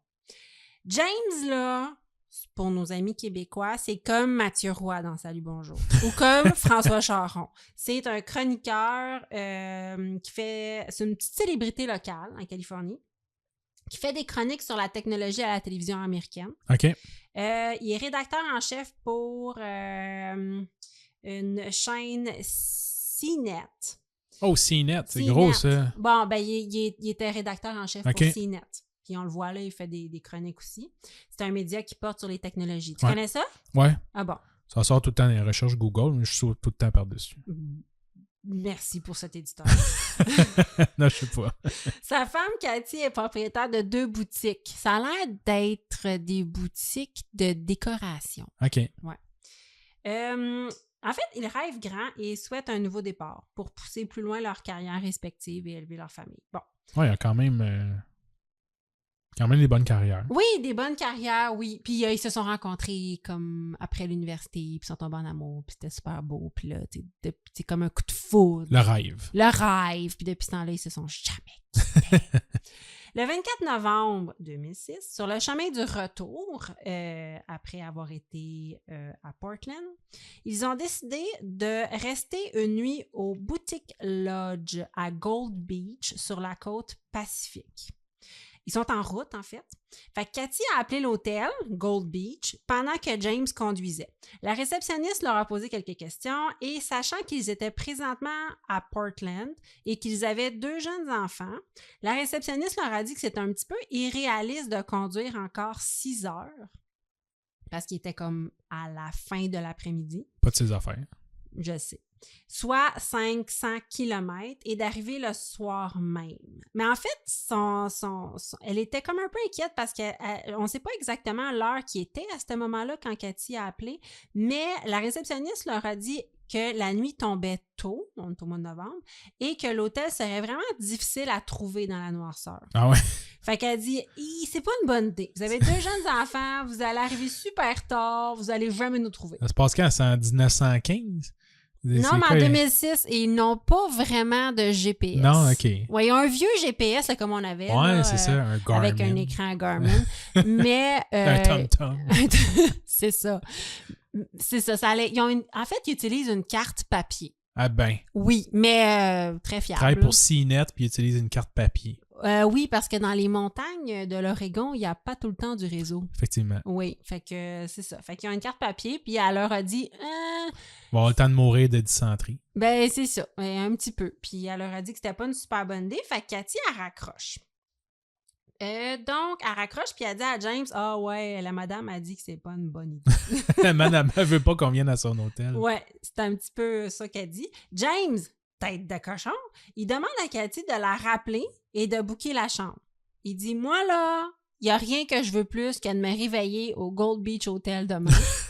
Fait que c'est vraiment ça qu'il a dit. Il dit, fait que rappelle-la, puis il dit qu'on va pousser, on est capable, on va se rendre, on voyage tout le temps avec les enfants, on n'est pas stressé, on va être capable. Fait que Cathy fait, d'accord, elle rappelle, elle réserve la chambre. La réceptionniste dit, parfait, on vous attend. La famille, sachant qu'ils avaient une route devant eux, ils ont arrêté rapidement là, dans un deli pour manger une bouchée vers 20h. Ils ont repris la route, puis ils roulent, là, puis les enfants, ils chantent des tunes, puis ils ont bien du fun. Première erreur, il manque la sortie 119 sur l'autoroute, OK? James et Kim vont rapidement s'en rendre compte, rapidement, 26 km plus tard, mais tu sais, une demi-heure plus tard. C'est vraiment mal éclairé. En fait, c'est une autoroute. À ce moment-là, l'autoroute était quand même bien éclairée, mais il pleuvait beaucoup. Ah, OK. Fait que c'était difficile à voir. Là, ils se sont dit, est-ce qu'on fait demi-tour? Puis là, ils se sont rendus compte que faire demi-tour leur ferait quand même prendre un temps précieux, puis ils avaient l'impression qu'ils étaient bien dans la bonne direction. Ils se sont dit, on va continuer, puis on va essayer de trouver une route qui se dirige vers la côte, puis une autre route qui se dirige vers la côte. En ce moment, ils montaient vers le nord, je crois. Puis il fallait juste qu'ils trouvent une route qui allait vers la côte. Ils se sont dit, il doit bien en avoir un autre. Ils ont juste un GPS rudimentaire, comme j'ai dit, mais ils ont une carte assez détaillée. Donc, ils étudient la carte, puis ils cherchent un chemin pour se rendre sur la côte du Pacifique, malgré leur petite erreur. Bingo! Ils repèrent rapidement une route. C'est vraiment un raccourci, là. Ah ouais? Ils auraient dû prendre ça. Ouais. Fait qu'ils ils voient la route, ils font comme, OK, c'est parfait, ça s'en va directement sur la côte ouest. Sans le savoir, ils viennent de choisir l'une des routes les plus dangereuses de l'Oregon. Hein? Comment ça? Oui, c'est la Bear Camp Road, OK? C'est une route super dangereuse parce que c'est le théâtre de plusieurs accidents mortels année après année. C'est une enfilade de tronçons accidentés avec des tournants en épingle, des vents violents, c'est mal éclairé, c'est mal déneigé. C'est tellement dangereux, en fait, que c'est fermé l'hiver. Ah ouais? Oui, mais sur la carte, on le voit pas que c'est fermé l'hiver. Non, c'est ça. Alors, la route, ça sépare en deux à un certain moment donné. Ça fait vraiment la croisée des chemins. Et une pancarte indique clairement que la côte du Pacifique est sur la gauche. Mais clairement. Il y a une pancarte et sous la pancarte, il y a une toute petite pancarte qui est écrit coast. Mais malheureusement, la pluie se transforme en neige. Aïe, aïe, aïe. Et la visibilité est très réduite. Donc, ils ne voient pas que la côte est sur la gauche. Ils prennent la route à droite. Ah non. Oui. Et donc, la Bear Camp Road doit être barrée d'une grosse barrière jaune en fer. Parce que la route à droite, là, on ne doit pas la prendre. Pourquoi? Parce que c'est la Bear Camp Road. Ah, OK. Oui. Mais c'est pas grave, parce qu'elle doit être barrée avec une grosse barre en fer jaune flash qui se barre. Mais elle n'est pas barrée? Non, elle a été vandalisée. Puis elle est restée ouverte. C'est quoi, le fer jaune, ça se vendait cher? Non, mais c'est vraiment une petite clenche. Ils l'ont montré dans le dernier reportage. Puis la route, c'est ça, la barrière doit rester clenchée dans le sol. La clenche était brisée, donc elle est restée ouverte. Voyons donc. Et voilà. Oh, mais écoute, ils ont une chance exceptionnelle. C'est marqué que c'est un dead end de ne pas aller là. OK. Sauf que c'est marqué à la peinture sur la chaussée. Tabarouette, mais là, il neige. Ben oui, il neige, il pleut, puis ben c'est pas déneigé. Personne ne devrait passer là, mais c'est écrit sur la route. Écoute, moi, des fois... C'est grand, les États-Unis, là. Oui. Ils sont mal organisés. Ils sont vraiment mal chanceux d'avoir pris tous ces chemins-là. Ça sonne comme un creepypasta mal écrit, genre. J'ai pris ça, puis finalement, je me suis trompé. Puis là, après ça, genre, c'était écrit en tout petit, j'ai pas pris le bon chemin. Ouais, tabarouette. Ah non, il y a un journaliste qui s'est rendu sur place, là. La pancarte qui est écrit Coast à gauche, je te jure, est grande comme ma main. Ah ouais. Oui. Il y a une pancarte qui est écrite Bear Camp Road, mais la pancarte qui est écrite Coast, il y a une pancarte entre deux chemins le chemin, ça sépare entre les deux. Et en plein milieu, une pancarte. Mais la Coast, elle est indiquée vers la gauche et c'est gros comme ma main, la petite pancarte Coast. Mais comme je t'ai dit, la barrière, elle est jaune, mais elle est complètement ouverte. Ah ouais. Elle est sur le bord de la route, tu la vois pas. Et c'est écrit Dead End à terre. Ouais. Des fois, il y a une flèche pour, tu sais, là, quand tu prends une voie puis qu'il y a une flèche tout droit ou tournée, puis t'es comme « Oh non, oh non, oh non, oh non, j'ai-tu le droit de tourner? Je suis obligé de tourner. » Puis t'attends de voir l'asphalte pour le savoir, là. Mais là, t'imagines, eux autres, comment qu'ils l'ont pas vu, là, le dead end à terre. Cathy, James, Pénélope et Sabine s'engagent donc sur, comme je te dis, l'une des routes les plus dangereuses des États-Unis dans la nature sauvage de l'Oregon. Pourtant, je veux juste te dire que, ils croisent un camion de déneigement qui leur fait croire que la route est bien entretenue. Ben ouais. Tu sais, il y a pas... c'est pas Walking Dead, là. C'est pas il y a quand même du monde, là. Oui, exact. Fait qu'il y a une pépine, là. Il y a un déneigement. Ils font comme, OK, c'est déneigé. Ouais. Ensuite de ça, il y a d'autres traces de pneus sur la route. OK. Qui leur fait fait qu'il y a croire d'autres personnes qu'il y a d'autres personnes qui passent par là. Et il y a même une boîte aux lettres. Fait qu'ils se sont... Oui. Au moment qu'ils roulent, il y en a... En plein milieu nulle part. Mais ils se sentent pas trop loin de la là, c'est une histoire que finalement, genre, les traces, c'était eux autres, mais dans le passé, puis là, ils reviennent, puis... C'est ça. C'est exactement... C'est une autre dimension. Ça a l'air tellement d'une histoire de film d'horreur. Non, mais c'est vrai.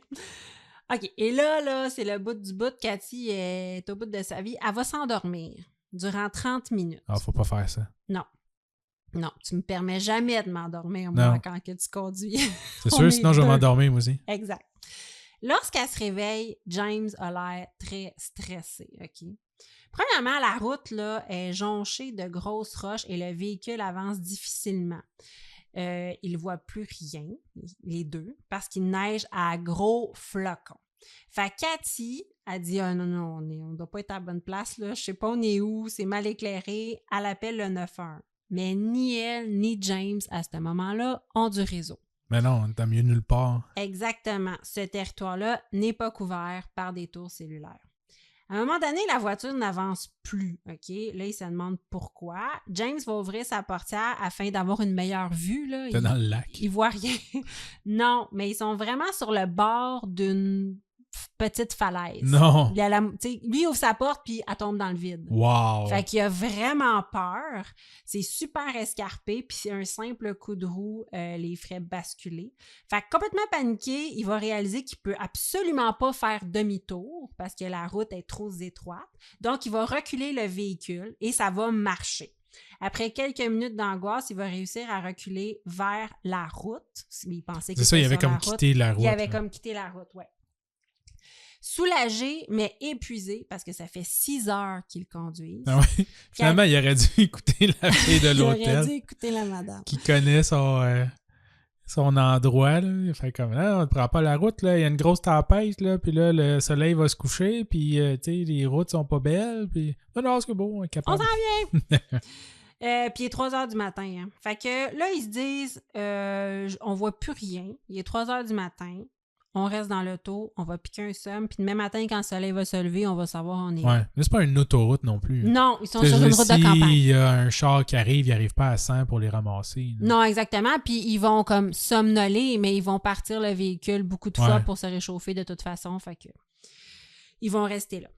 Le lendemain matin, donc, ils réalisent qu'ils sont à une jonction de 3 embranchements.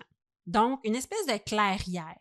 Fait que ils doivent faire un choix pour savoir quelle route ils vont prendre parce que là, ils sont mélangés. Là. Ils sont arrivés sur le bord d'un petit ravin, ils ont reculé puis ils ont arrêté le char. Puis c'était hier matin. Fait qu'ils savent plus, puis il a neigé. Fait qu'ils savent plus vraiment dans quel sens aller. Ils étudient la carte longtemps pour essayer de savoir par où aller.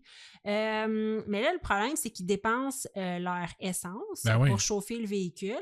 Puis bientôt, ils vont être à court d'essence. Quand ils sont partis, ils restaient entre la moitié et le quart de la tank. Mais oui, c'était un peu un gamble, mais ils devaient se rendre. Là, pour de vrai, ils auraient dû se rendre. Mais là, en ce moment, il n'en reste plus beaucoup de l'essence. Après avoir évalué leur option, ils décident de rester sur place parce que, selon leur raisonnement, ils ont plus de chances d'être retrouvés à un embranchement de 3 voies. Logiquement. Fait qu'ils se disent, c'est super dégagé ici, on reste là, quelqu'un va passer. Ce qu'ils ignorent à ce moment-là, c'est qu'ils sont sur le kilomètre 24 d'une route fermée pour plusieurs mois. Oh shit. Yes. Il n'y a plus personne qui va passer. Ça se peut que non. Heureusement, c'est des gens super prévoyants. Ils ont plusieurs collations à bord pour l'instant. C'est terrifiant, mais ils se disent, écoute, ça prendra le temps que ça prendra. Il y a quelqu'un qui va finir par passer. J'aime je carré.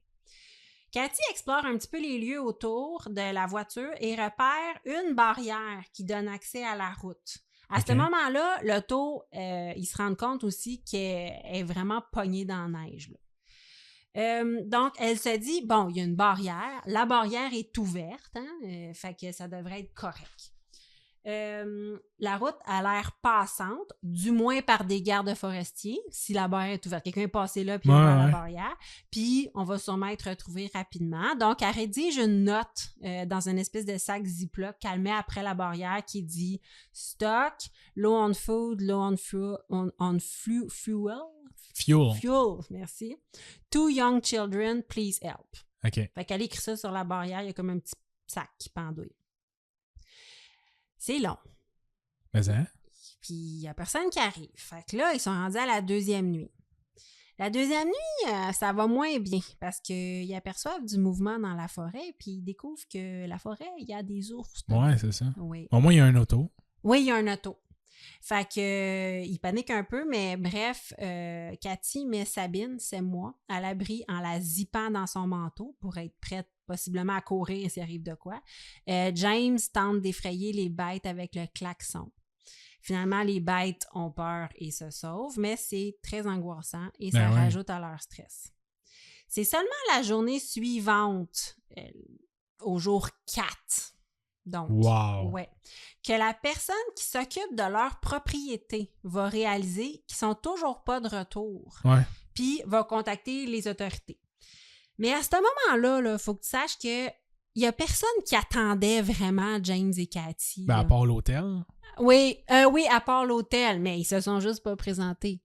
Un hôtel allaitera pas des... Un enquêteur là, qui fait sa job, là, mettons, là, OK, tu sais, son missing, là, il va faire, OK, ben, il était supposé aller où, là? Ben, il allait à tel hôtel, puis là... Mais théoriquement, il n'y a pas personne, et ça a été un problème dans l'enquête, il n'y a pas personne qui savait exactement il était rendu où et où il allait dormir. OK. C'est ça le problème. Ils sont attendus nulle part, sauf au jour 4 à leur maison, puis il n'y a pas personne qui savent vraiment son où.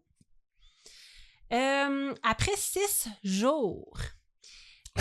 Les autres... Ils ont eu leurs vacances? Oui, pas mal. Ben, avec 2 enfants dans un char, pas tant. Ouais, pas tant. Fait que là, je t'ai dit, la personne qui s'occupe de la propriété, elle va appeler les autorités. OK. Au jour 4.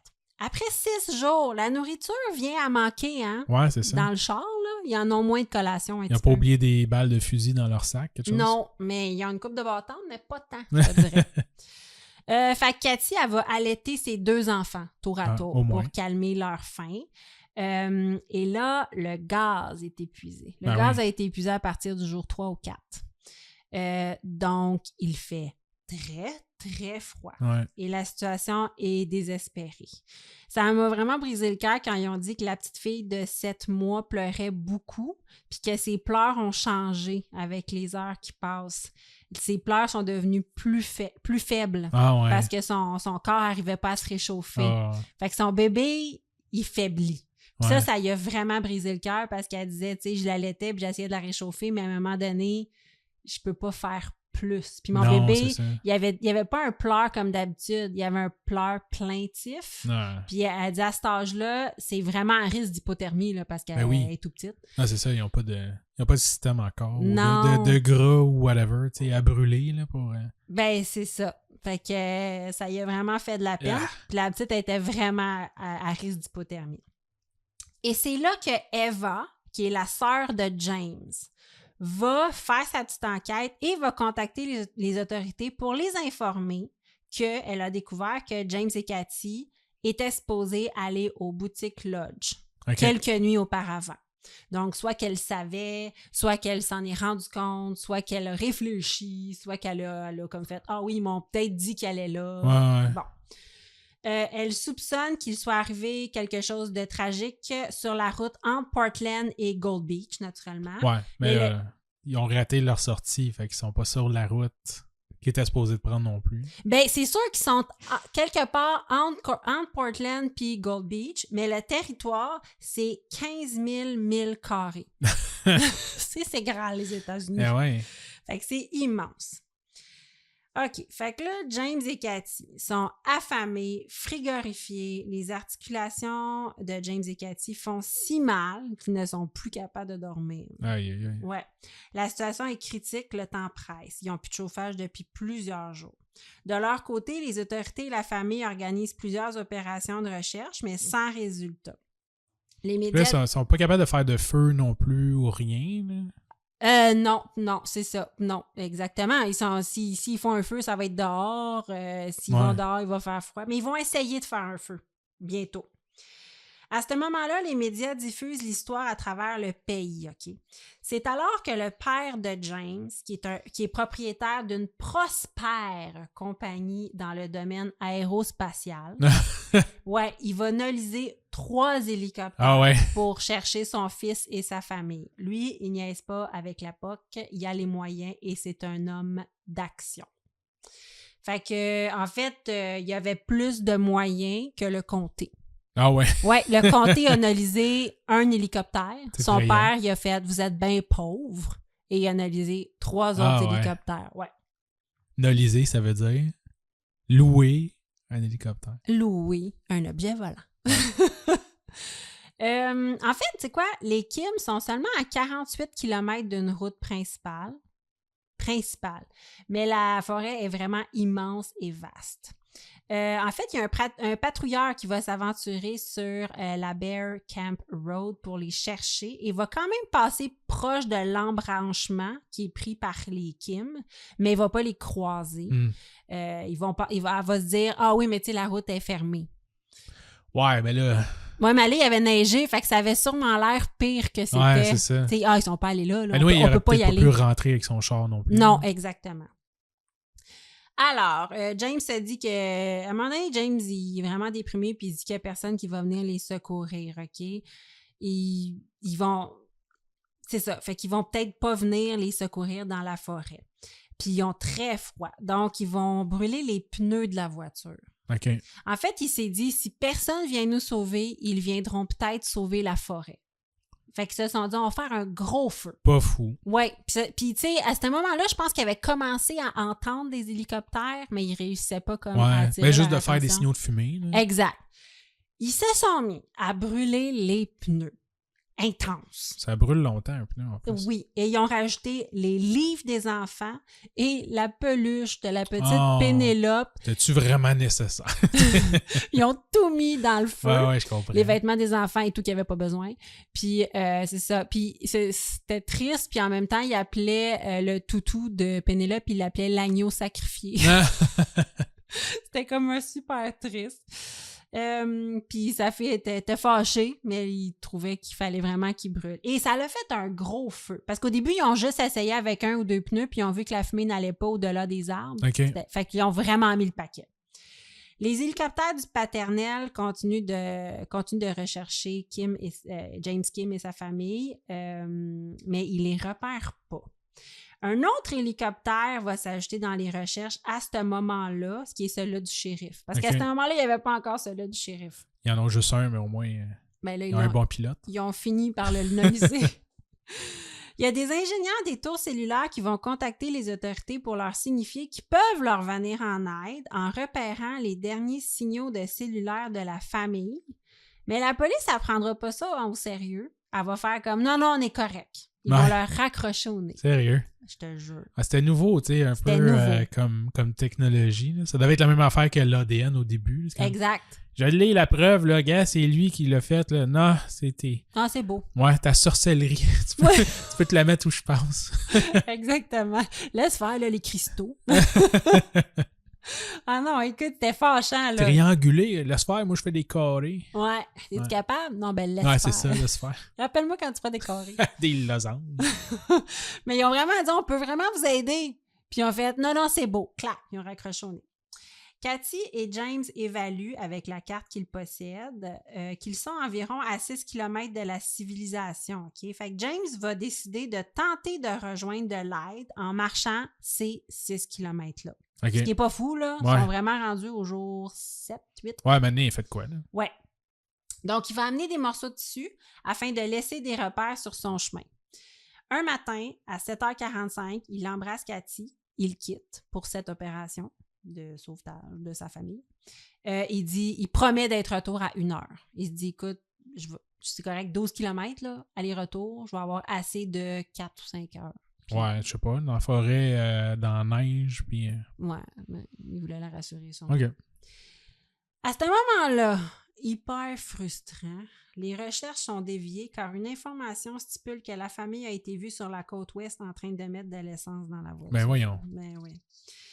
Écoute, c'était sûrement pas méchant, là, mais ça l'a vraiment fait dévier l'enquête. Les autorités concentrent donc leurs recherches sur ce secteur-là de la côte ouest et s'éloignent complètement du périmètre initial. Ça fait 8 jours que la famille Kim est disparue pour une erreur niaiseuse. C'est fou, là. Et cette histoire-là m'a touchée, moi, parce que je me dis ça aurait pas arrivé à n'importe qui. Ben oui, hein? Ben oui.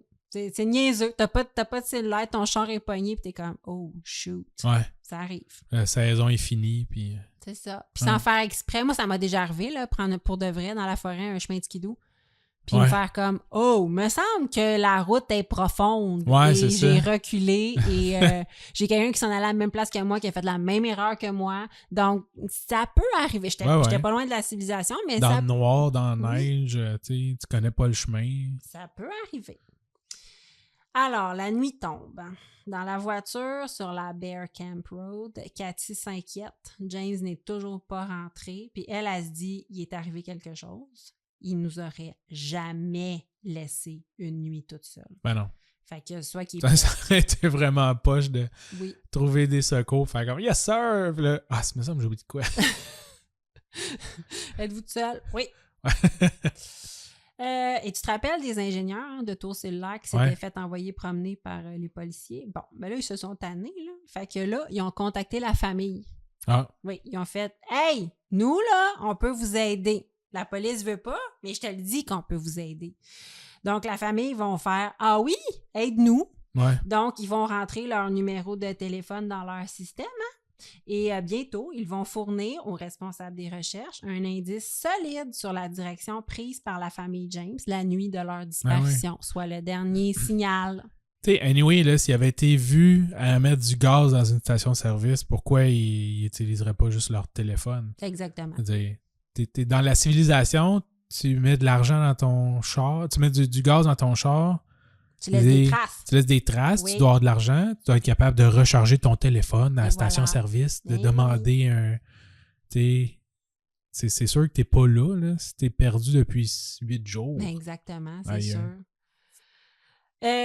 Avec les informations concernant la tour de cellulaire, c'est un rayon de 58 km.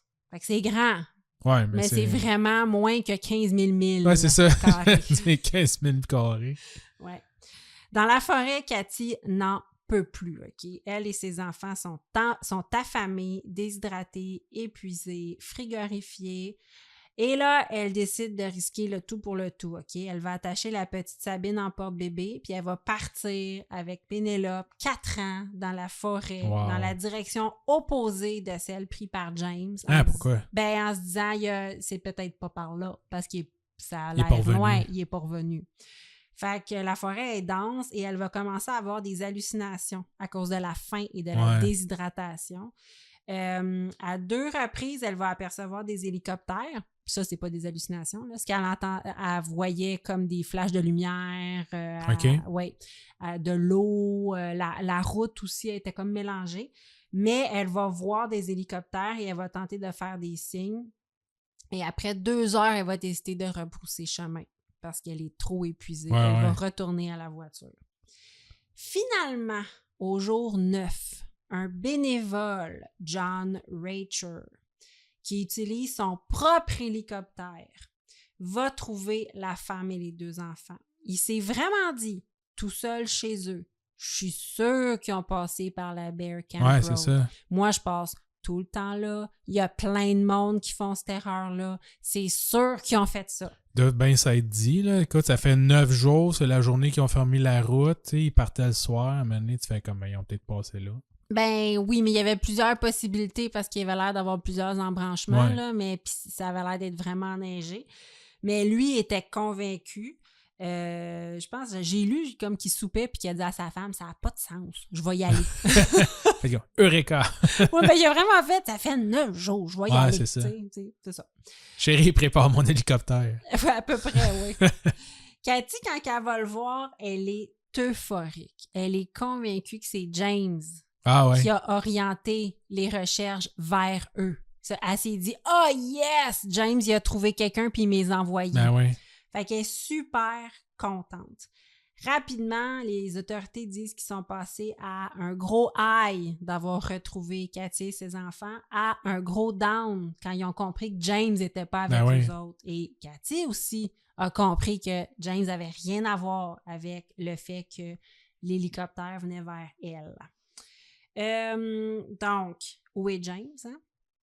Malheureusement, James va être retrouvé 2 jours plus tard. Oh non. Il a marché 26 km, mais malheureusement, affaibli et désorienté, il aurait marché en cercle. Oh. Ouais, il a marché très longtemps, mais il a fait un cercle. En fait, il a été retrouvé seulement à 2 km de son point de départ. Oui, parce qu'il était vraiment mélangé. Même qu'il se serait déshabillé vers la fin de son périple, puis ça, c'est un signe fréquent d'hypothermie. Donc, ça donne à la victime un sentiment d'avoir très chaud parce que ton sang est plus chaud que ton corps. Ouais, c'est ça. Donc, il s'est déshabillé. Au début, ce qu'ils ont retrouvé, c'est des vêtements un peu partout. Et finalement, ils ont retrouvé James. Il y a eu malheureusement aussi une erreur de communication. Ils ont annoncé à tout le monde que James était vivant. Oui, parce que ils ont comme dit on l'a. Puis ils ont vraiment compris, est-ce qu'il parle? Oui, il parle. Mais finalement, ce qu'il disait, c'est est-ce que vous avez besoin de. Il a demandé un médic, mais ce qu'il voulait dire, c'est quelqu'un pour constater son décès. Et ils ont compris, on vous envoie une ambulance. Puis là, ils ont dit don't need to hurry. Il est mort. Fait que je pense que Cathy n'a pas été au courant de cette erreur-là sur le coup, mais tout le monde jubilait, ça se tapait dans les mains avant de comprendre que finalement il était décédé. Ouais. La Bear Camp Road a été le tombeau de plusieurs personnes. En 1994, un vendeur de camping-car avait survécu pendant 9 semaines dans son véhicule avant de mourir de faim. Il n'y avait vraiment pas d'amis. Ils l'ont vraiment cherché. Mais il a écrit des lettres sur des post-it à toute sa famille pendant 9 semaines. Ouais, avant de mourir de faim. Parce qu'il a duré longtemps parce qu'il buvait l'eau qui dégoulinait de son auto quand il faisait soleil. Ça. Mais il n'y avait pas de nourriture. Parce que tu sais ça, tu peux pas manger la neige parce que c'est trop froid. Ouais, exactement. Mais tu peux la faire fondre. Tu peux la faire fondre, c'est ça. Fait que lui, il a comme réussi à la faire fondre. Son camping-car s'était pogné dans la neige. Il a réussi à la faire fondre pendant 9 semaines. C'est des adolescents qui ont trouvé son corps comme au printemps. Ah ouais? Ouais, vraiment au printemps. Fait que Cathy a beaucoup de chance d'avoir été retrouvée. Ouais. En même temps, c'est vraiment poche. Là. C'est comme à 2 jours de... Tu sais, s'il était juste pas parti... Ben, c'est ça, mais tu le sais pas. Ben non. C'est ça qui arrive. Pendant tout ce temps, la voiture de la famille aurait été à 1,6 km du Black Bar Lounge. Non. C'était fermé. Ben, au moins, ça aurait fait... il aurait pu casser une vitre puis rentrer. Exactement. Fermé pour l'hiver, l'endroit était tout de même approvisionné en nourriture et aurait pu servir d'abri. Ouais. Malheureusement, cette mésaventure aura privé 2 fillettes de leur papa. Hein? Et Internet étant Internet, Cathy a essuyé des critiques malveillantes virulente à cause de sa supposée négligence. Pourquoi t'es allé là? Pourquoi t'étais pas bien préparé? T'es bien de mauvaise mère. Ben oui. Tellement qu'elle s'est retirée de la sphère médiatique complètement. Elle a fait une entrevue, elle a fait un documentaire et un reportage à l'émission 2020. Je vais vous mettre les liens parce que ça l'a vraiment servi de source pour mon cas. Toutes les sources vont être sur notre site Internet, right? Ouais. Donc, c'est ça. Elle a fait un documentaire et un reportage. Et après ça, elle est allée se cacher avec ses filles parce que les gens étaient très, très, très méchants. Et l'accusaient d'avoir fait des erreurs comme ça. C'est effrayant. C'est effrayant. Mais je trouvais pourquoi ça... le monde qui a zéro empathie comme ça? C'est pas voir qu'eux autres, ils partent là, de même là, pour aller à l'hôtel là, à 500 km de chez eux, là, puis là, ils se packent là, 3 semaines de bouffe, puis des affaires pour faire des feux, puis des flares pour... c'est tabarouette. Mais le pire, c'est qu'elle disait, moi, je fais du camping. Je suis quelqu'un de over-préparé dans la vie. Et j'étais over-préparée. Elle avait plein de collations. C'est ça. Fait que... T'as fait 9 jours. La moitié du monde sur Internet qui chiale, il n'aurait pas fait 2 jours. Non, écoute, pour vrai, elle s'est débrouillée, là. Vraiment, là.